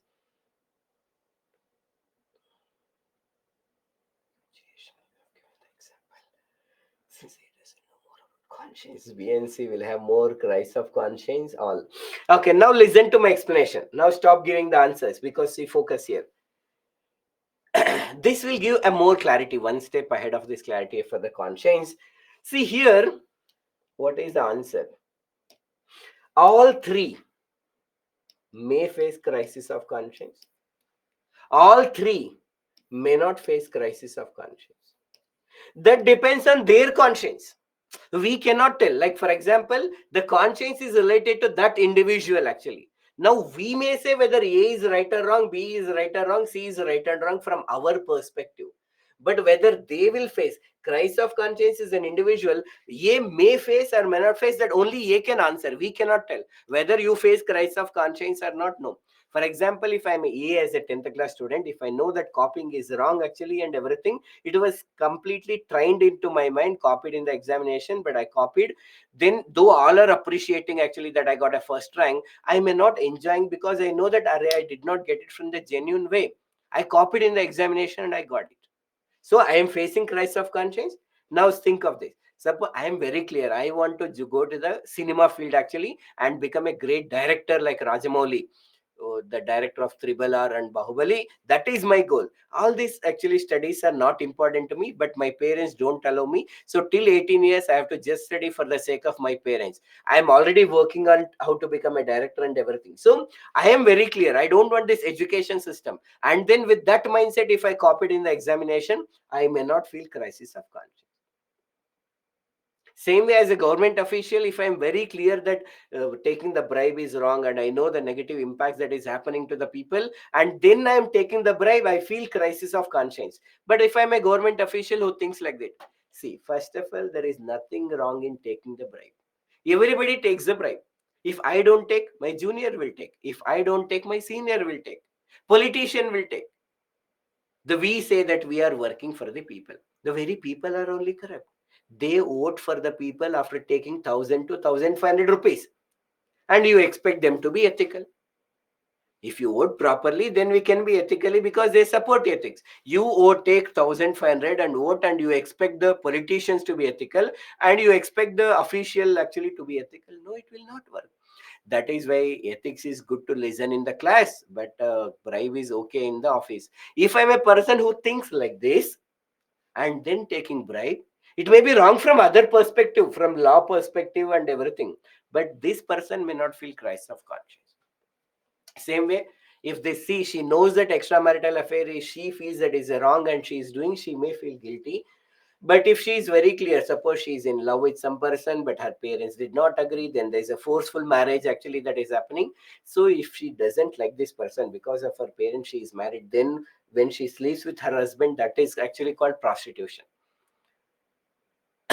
And when she know that there is injustice has happened, that's why she may have affair, she may not feel crisis of conscience. I am not saying she is not wrong or he is not wrong. The crisis of conscience, to give you the clarity, hope it is clear to you, that depends upon your conscience, and your conscience depends upon your socialization process. Everybody get impacted by the parents, media, educational institution, movies, books, everything. But each of them will have a different impact on the different people. And that is why your conscience is unique to you. Why does this inner voice always come in every situation or only in dilemma? Only when we are taking ethical decisions, right and wrong. For example, you want to order food, whether Swiggy or Zomato, that's a logical decision. Then there is no conscience rule. Whether should I choose IAS as a preference or IPS as actually first preference. That's a logical decision. You no need of this conscience. Whether should I wear blue color waistcoat or a red color waistcoat, that's a logical decision. All these are maybe a dilemma, but all the dilemmas are not ethical dilemmas. When there is a ethics related is there, you will get it. Very P2P, a person to person.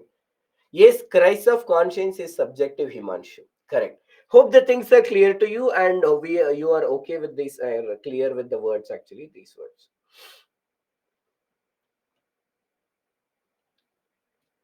So but you have to go home and try to write actually more details about these words.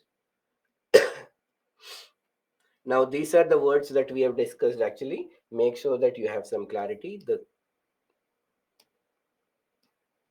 voice of conscience, you need to find some definition and example for this: moral reasoning, moral courage, moral corruption, and the crisis of conscience. Conscience is same for everyone in this situation. Okay, no. And what is intuition? That's a good question actually. Yeah, we will give answer now only. If I tell everything in the future, then you say, sir doesn't know. That's why he's postponing. No, sometimes this concept may come in the future, but still, as in the context you are telling, it's an intuition.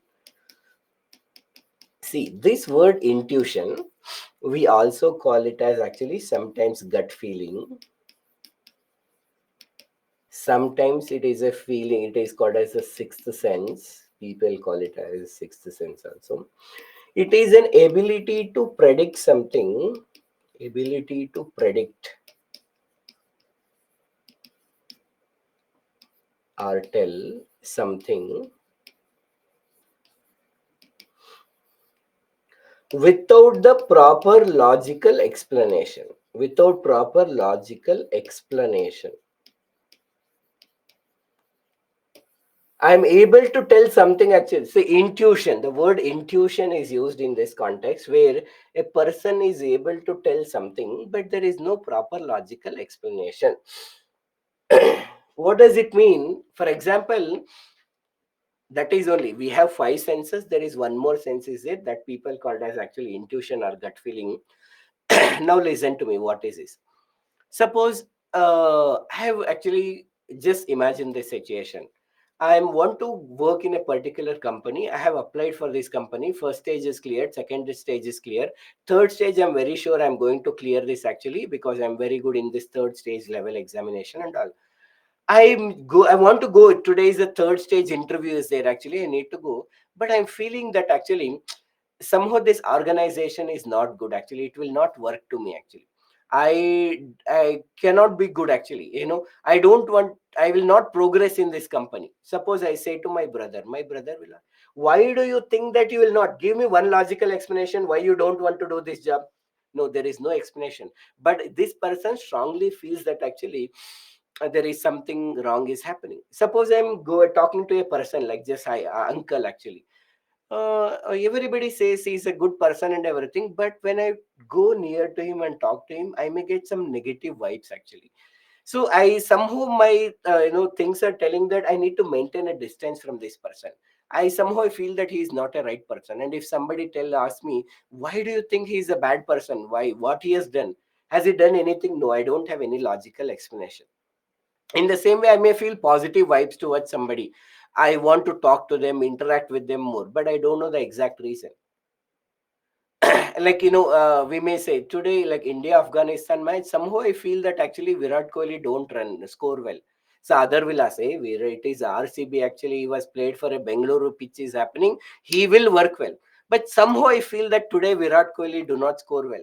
But you tell me why it is happening. If you have a logical explanation, that is different. But I don't know why it is actually, but somehow I feel that Kohli will not work play well. So these are all the example of intuition. Now, what is the explanation? There is no proper scientific explanation why do we get intuition, whether all intuition will be right or wrong actually. But this again may be created during our growing up stages. Suppose, hypothetically, so I am a child of 3-year old, 4-year old or something. There is an uncle actually who is around 40-year old actually or something, who might have physically abused me, some sexual abuse that is happened. That is, after that incident I got worried or negatively affected because of pains and everything. I may not know that something is right or wrong, but I got a negative experience.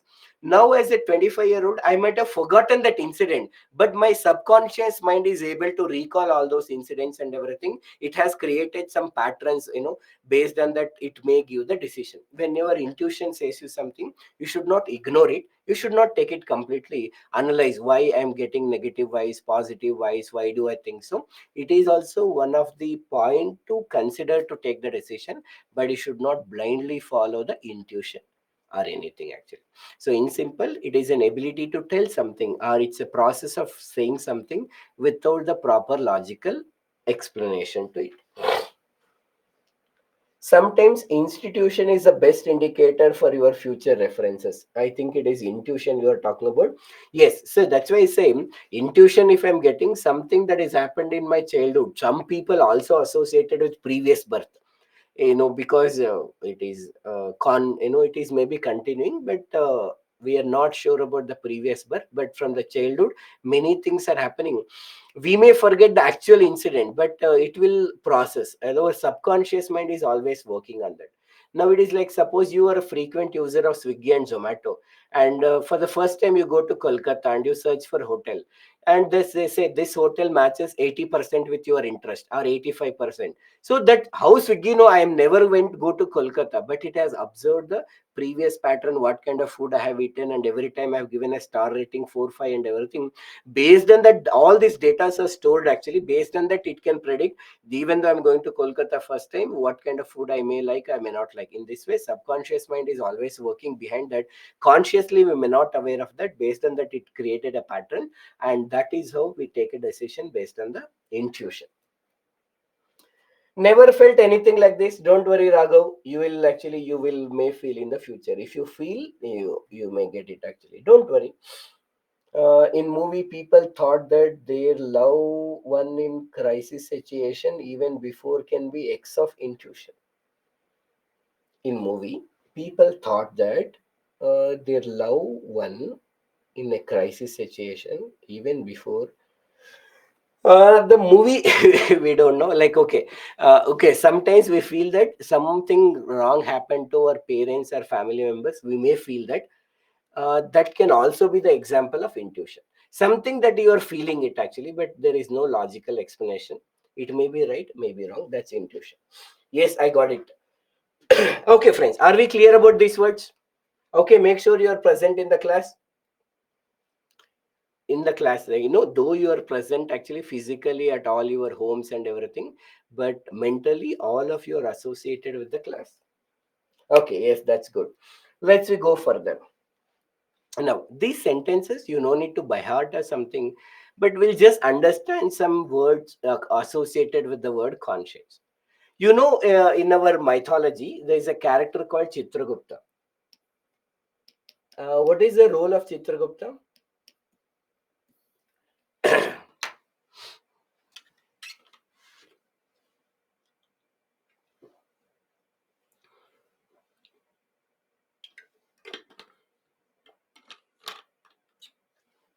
Writing, okay, accountant, maintain the data, everything he record. Okay. So it is considered that whatever the good work that we do, the bad work that we do, it will be noted down. And after our death, based on the good and the bad works that we have done, it will be decided whether I should go to heaven or I should go to hell. All these things actually. What is there in heaven?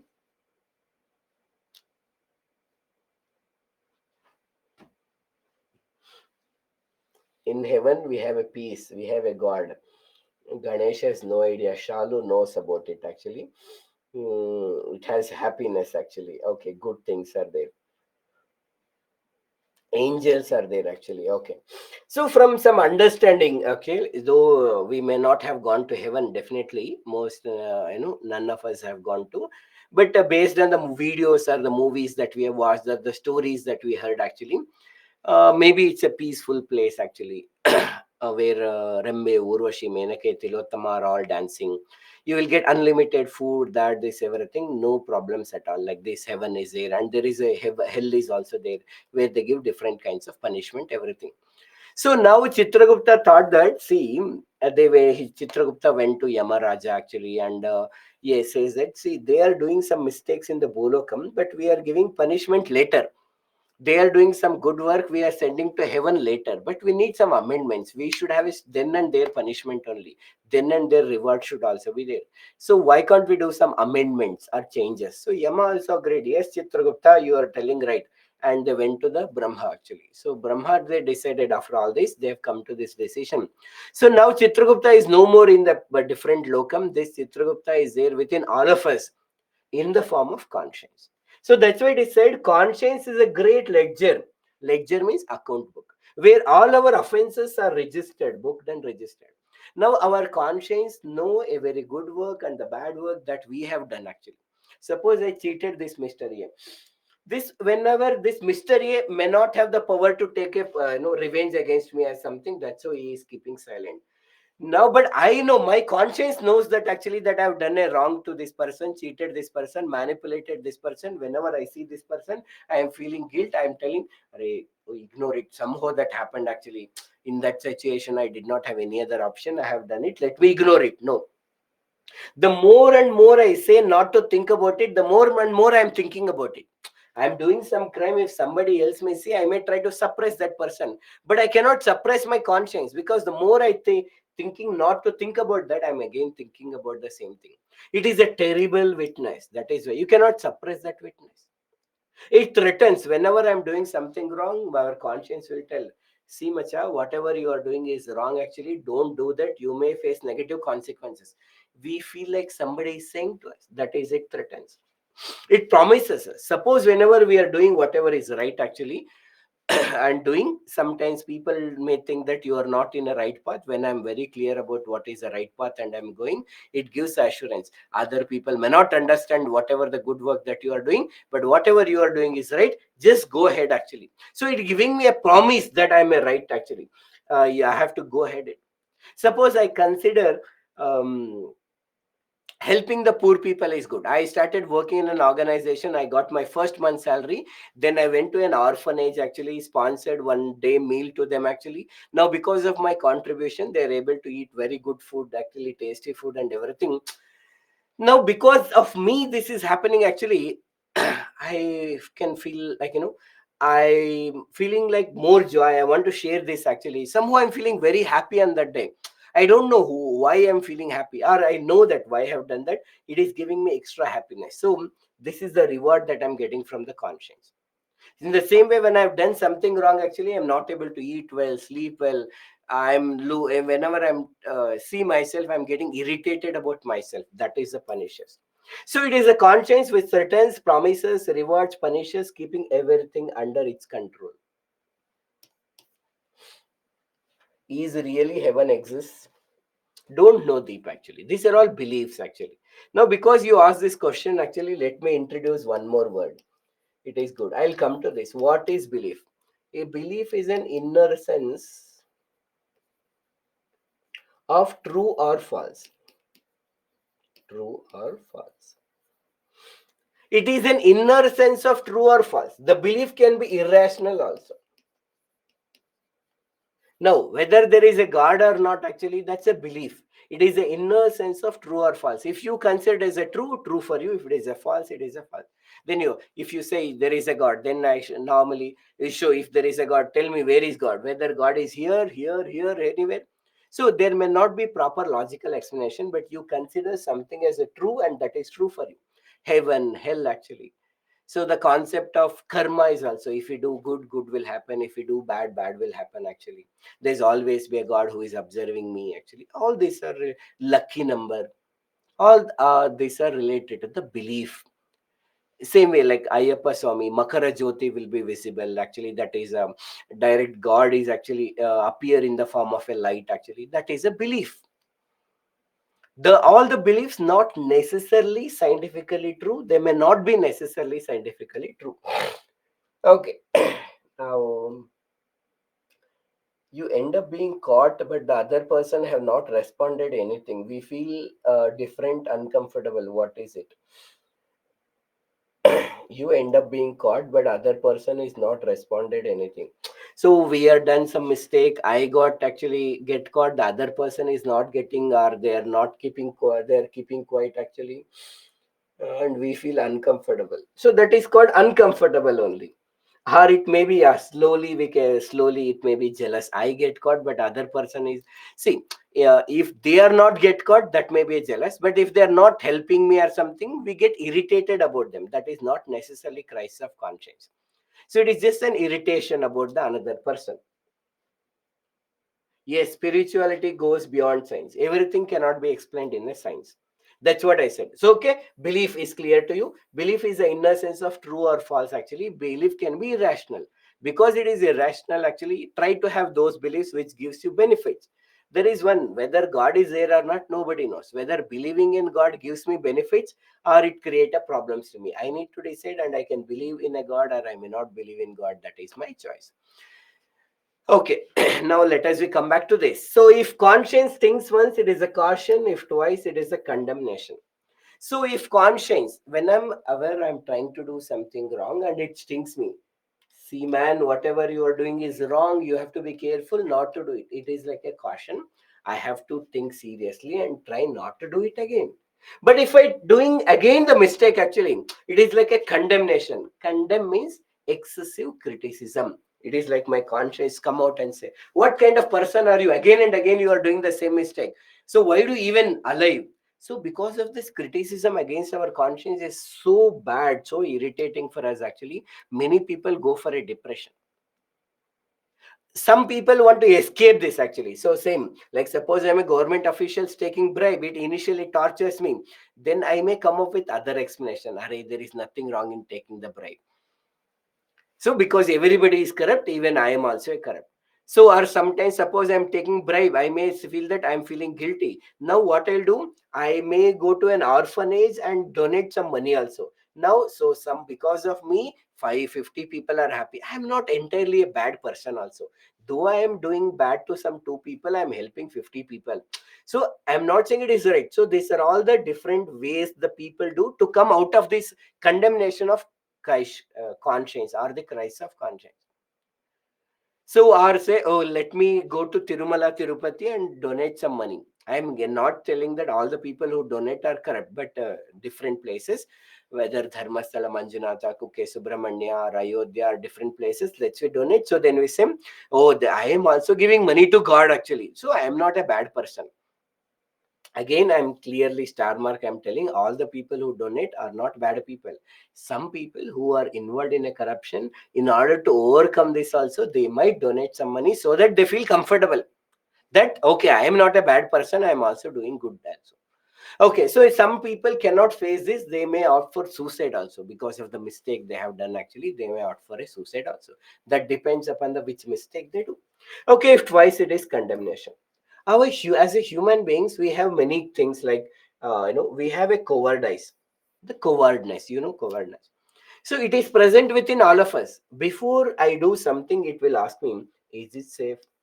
There is a task to be done. This cowardice asks me, is the thing that I'm going to do is safe? Those people who feed this, you give importance to this, they will do the things only if it is safe. In the same way, we have greedy. This will ask actually, is there is any gain from it? And those people who give importance to this, they do those things only when there is a gain from it. If I ask you, take this pen and give it to the other person, then you may think actually, what is the benefit to me? I don't have any benefit, so I don't do this.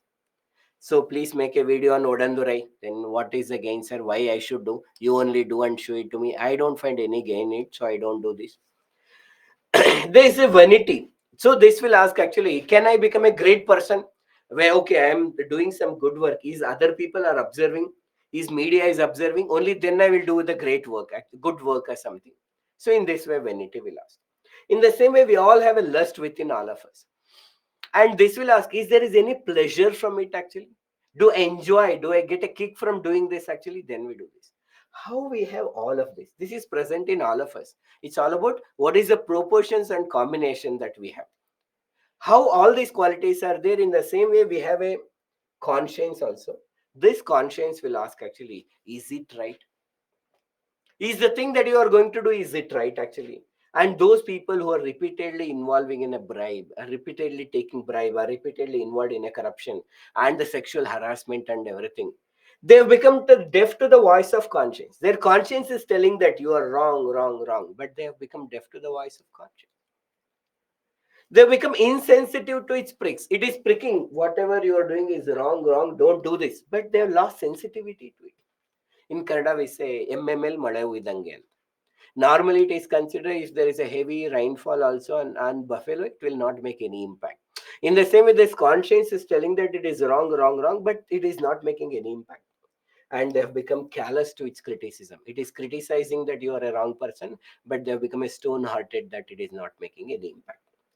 In this way, you should know some sentences. We'll go to the next slide. Before that, any doubt you have? In cartoons or movies, they show devil and angel like characters telling good and bad decision. It is a voice of conscience. If that devil is coming out of me and one day will say something and all, it may be related to conscience. One may be logical mind, another is actually conscience. Yes, it may be, possibilities are there. Callous means stone hearted. Third point, please tell. Okay, first, second, third. If conscience stings once, that means if I'm doing something wrong, it is stings me. That it will tell me that what is actually whether it's a right or wrong. So that is if stinging once, it is a caution. Though I have to take it seriously, not to repeat it. But if the say if twice, the second time also it is stinging, that means I am doing the mistake second time. It is like a excessive criticism, condemnation. As I told you, like it is felt like my conscience come out of me and says that what kind of person you are, again and again you are doing the same mistake. And this is so see, severe that many people may go for a depression and lose their life also in the process. Okay. So yes, friends, any other doubt before I move further?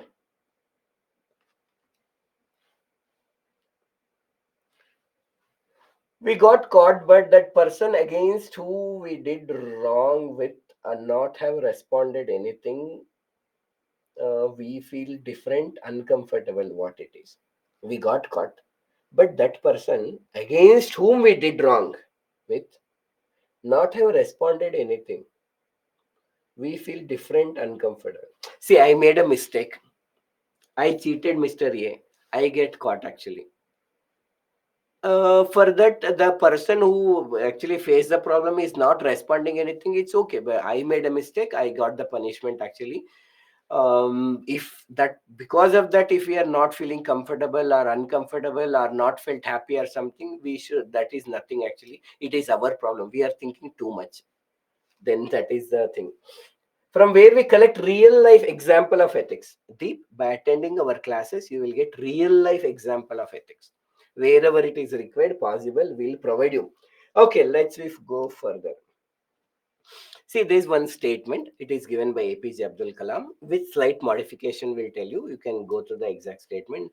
If we do the wrong things today and take them lightly, we will not hesitate to perform the serious crime tomorrow. Our conscience will become blunt and loses its sensitivity. The habit of doing the evil deeds will pervade our whole body like the poison of scorpion.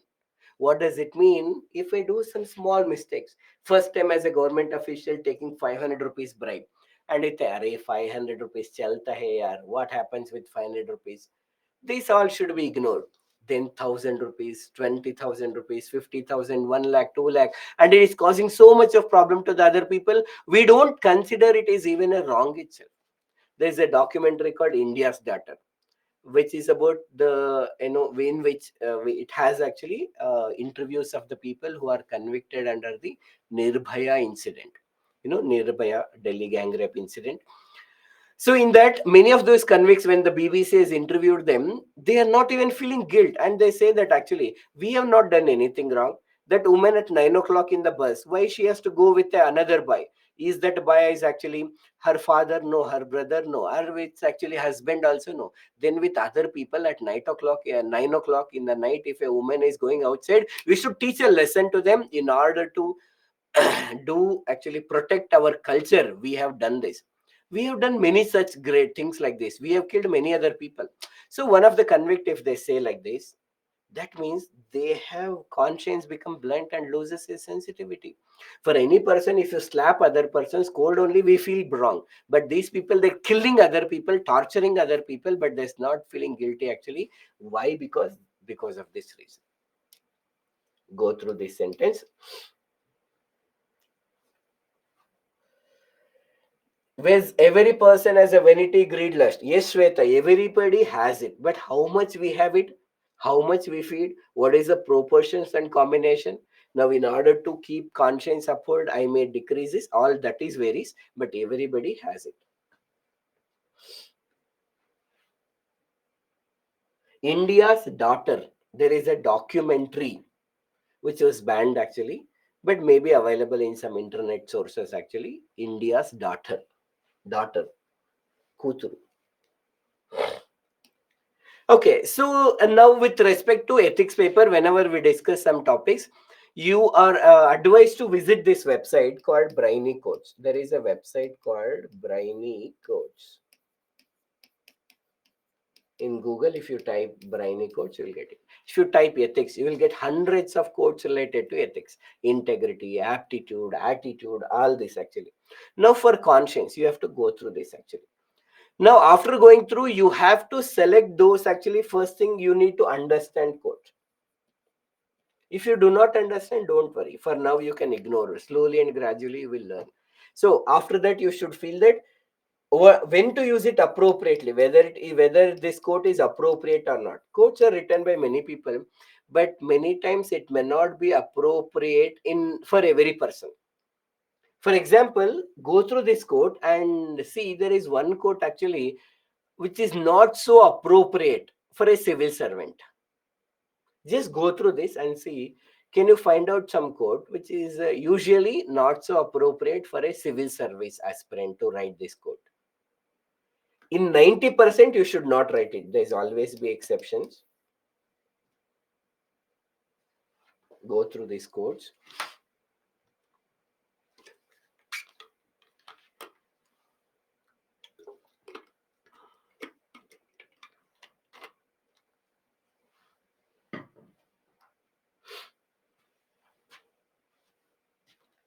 Shalu has given one attempt. We'll see. Raghav got it. One more reply and then we'll move further. Okay.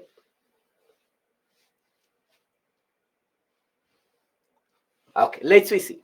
See, I will explain all of this. So, most of the times, see, for example, there's one statement from Albert Einstein: never do anything against the conscience, even if the state demands it. Here, state means government. As a civil service aspirant, sometimes when the official government demands from you, and your conscience may not be, see, our conscience is very subjective, and maybe based on the socialization process we have undergone, sometimes our conscience can also be wrong. Our conscience can also be wrong. So that is why we have to listen to our conscience, but sometimes we have to give priority to the state actually, or a government. So this, I cannot say you should not use it. Be careful whenever you use it actually. You have to be very, very careful whenever you are using this statement actually, because as an individual, sometimes you may have to do something against your conscience also. When the official government or the official law of the land says, sometimes, rarely, for example, when the government has taken official decision that women also should allow can enter into the Shabarimala temple. Suppose if I, as a, maybe with the conscience I grown up, I may consider, see, every tradition has some logic, and if from so many centuries as actually women should not go into the temple, there should be some logic. Now, just because government we are giving equality, we are sending all the people, this may not be appropriate. But no, when the government actually comes with that, if I am the person who is implementing it, I need to make sure that women who are willing are entering into the Shabrimala temple and reaching home safely. Okay. Now coming to the first one. Good friends, good books, and a sleepy conscience. This is ideal life. According to Mark Twain, if we want to live a good life, we should have a good friends. Okay, we can understand good books, we can understand what is the meaning of sleepy conscience. Why sleepy conscience is for ideal life, that will tell. So why sleepy conscience? Normally, see, we need to understand this based on the context which was asked actually. So here, whenever we are doing the life or living the life according to our conscience, it is happy, normal, everything. It is considered that, or it is said that actually, when we start doing something against our conscience, it will wake up and start torturing us. See, mister, whatever you are doing is wrong, wrong, be careful, that this, everything. So a sleepy conscience means you are living the life according to your conscience. You have a clarity of what is right and wrong, and you are living according to that, and that is known as sleepy conscience. There is a higher court than the court of justice, that is a court of conscience. It supersedes all other courts. So here Mahatma Gandhi ji says that the your voice of conscience is much more superior than the voice of the court justice. Again, it is a right statement, you have to be careful. That all talks about the importance of actually the conscience. There is no pillow as soft as clear conscience, having clarity of what is right and wrong. Normally, pillow is something which makes our sleep better. So when we have clarity of what is right and wrong and living according to that, we can lead a good life, sleep better. Sometimes we ask actually God, Array God, tell me, I don't know what to do, God. So then it is said that the God is within you in the form of conscience. You ask conscience and it has all the answers that is required for you. And it is the inner voice that wants that somebody might be looking. Normally it is said that when I'm doing something and if I know that nobody will come to know or this, we may try to do something unethical, or when we know that somebody is observing, we try to be ethical. But conscience actually is making sure that somebody is observing, somebody is looking at us or something. Okay, so that we'll do something good actually. Maybe the concept of God is created to do the work of this actually conscience only. Where is God? God is everywhere. So that conscience is also everywhere, and it is telling that somebody is looking, be careful. Like this, some quotes will be there. If you go to Brainy Coach, you will get hundreds of such quotes like this. These statements are also taken from that. You need to know at least two to three quotes. Two to three quotes, which you are able to understand. Sleepy, see, sleepy, conscious. Prashik, first again, they both are different. Conscious and conscience are different from the first we are telling. Here, sleepy conscience means as an individual, when we are living according to our conscience, it is sleepy. When a person is here, sleepy conscience means this person is doing the things according to the conscience, so it is sleeping. When this person started actually doing again anything against the conscience, then it will wake up and start torturing that person. Are how can you do that? That they say everything. So live a life according to the conscience. While writing the quote in exam, do we have to write the thinker name or not? That's a good question, Deep. See, that's I will explain to you. Now see, if you know the exact statements of, then they will write within the quotes actually, and then write Mark Twain. If you know that, if you know exact words, but you don't know actually, you know the content, but you do not know the exact words actually, as rightly suggested by the Mark Twain. If you want to live a very good life, we should have a friends who are ethical. We have to read the books which are very good and lead a life according to the conscience. Here, I did not use the exact word, but the content is same. Then I don't use the quotes. Whenever I write anything within the quotes, this means these are the exact words of somebody else. If you know this, you know the content, but you don't know the exact words, then you don't use the quote. And if you don't know the author, just write it as a sentence. If you want to live a very good life, we have to have a good friends, and we should read the good books and live a life according to the conscience. That's all. You no need to read anybody's. So all three format are fine. If possible, try to remember author name, otherwise also it is fine. Okay, hope you got the answer, Shalu, for this. God is omnipresent. Yes, Chituri, that's a belief that God is everywhere. Okay, friends. Now I have a question for you, and there's a time that is given to you, 2 minutes. Please go through this question.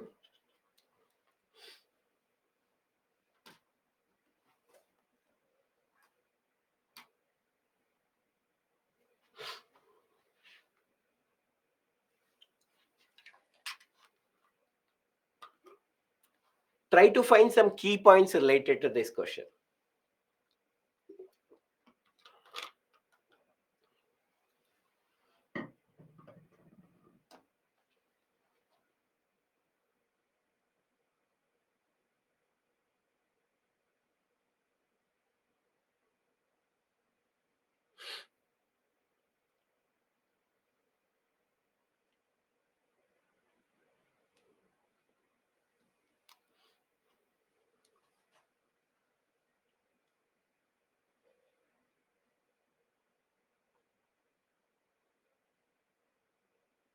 Think about this question. That's all. Okay.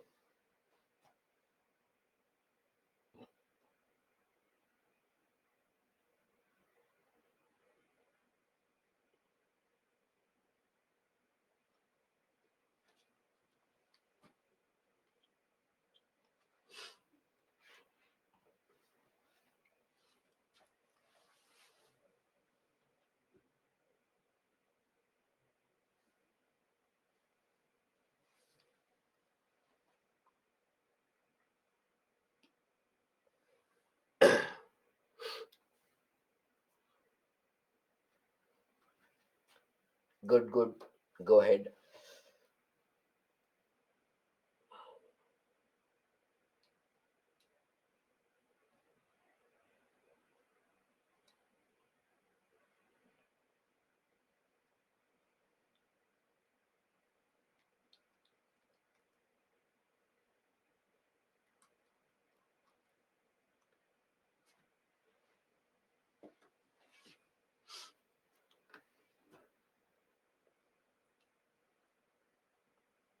Okay, friends. Okay, now listen to me. It's a good attempt. Many of you have attempted actually. It is the first question. It takes some time. In our journey, we'll practice a lot of the other questions also.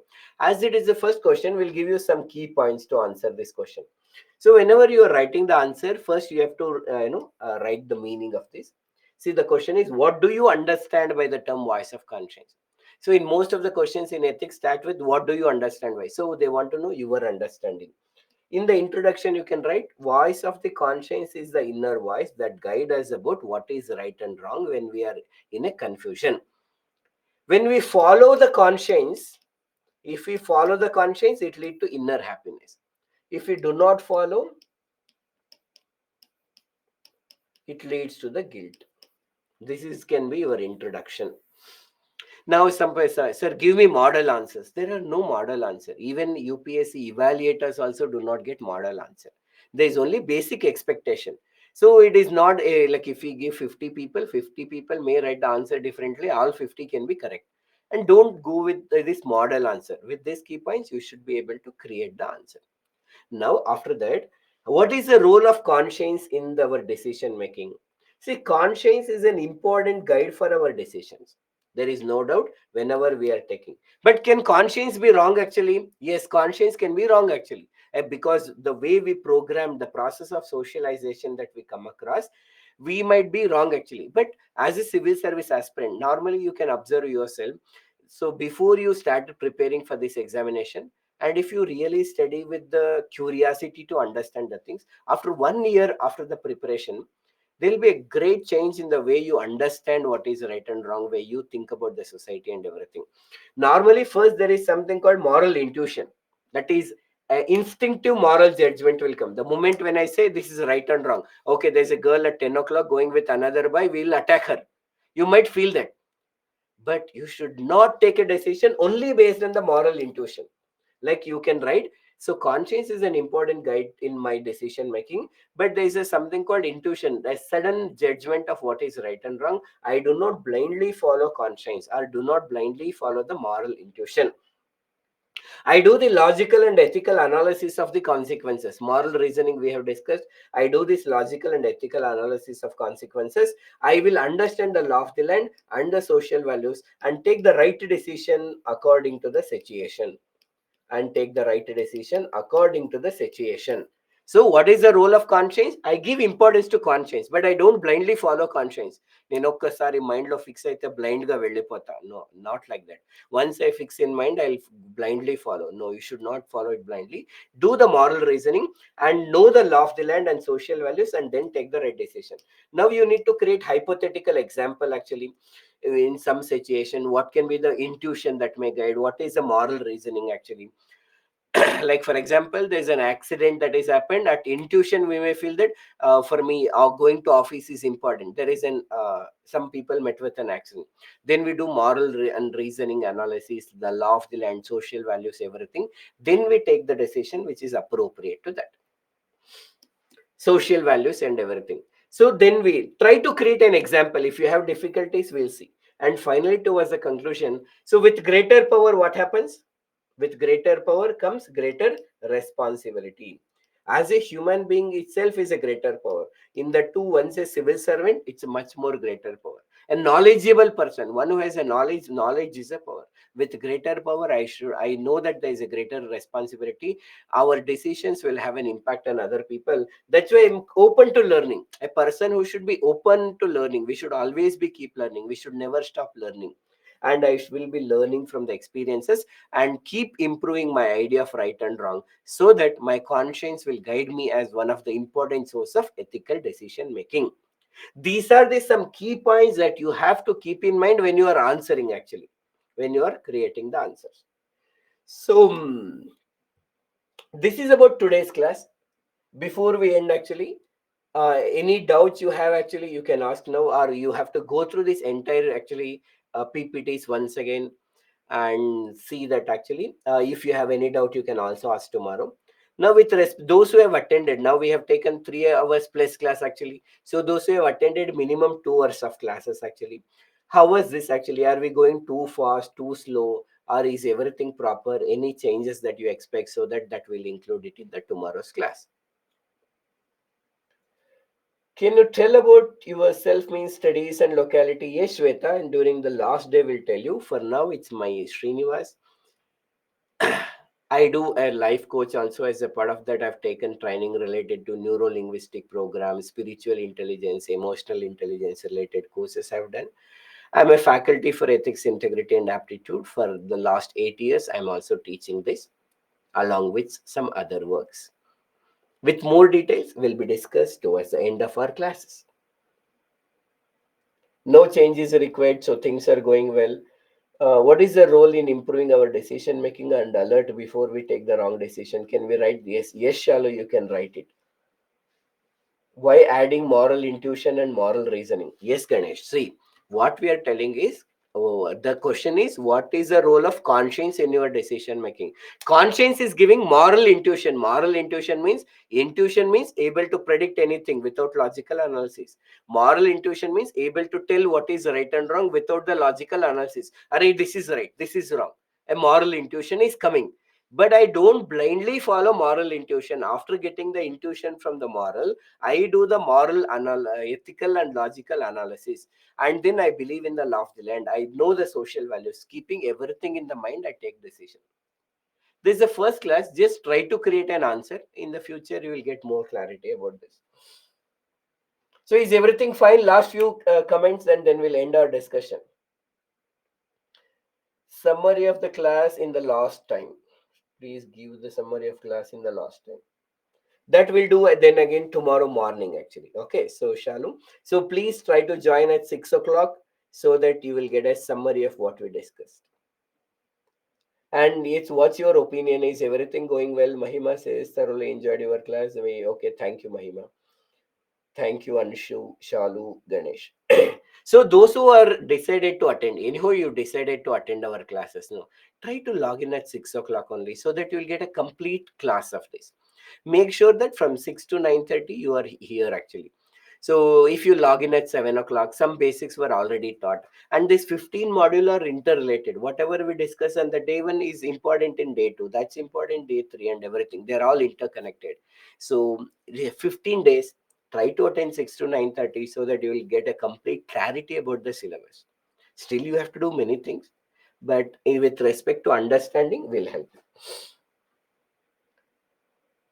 Okay, thank you all. Thank you, Shivaji and others. So these are all the discussion for today. Hope that today's class was beneficial for you. If you have any doubts, issues, concern, go through this and let me know tomorrow. And thank you for your cooperation. Thank you.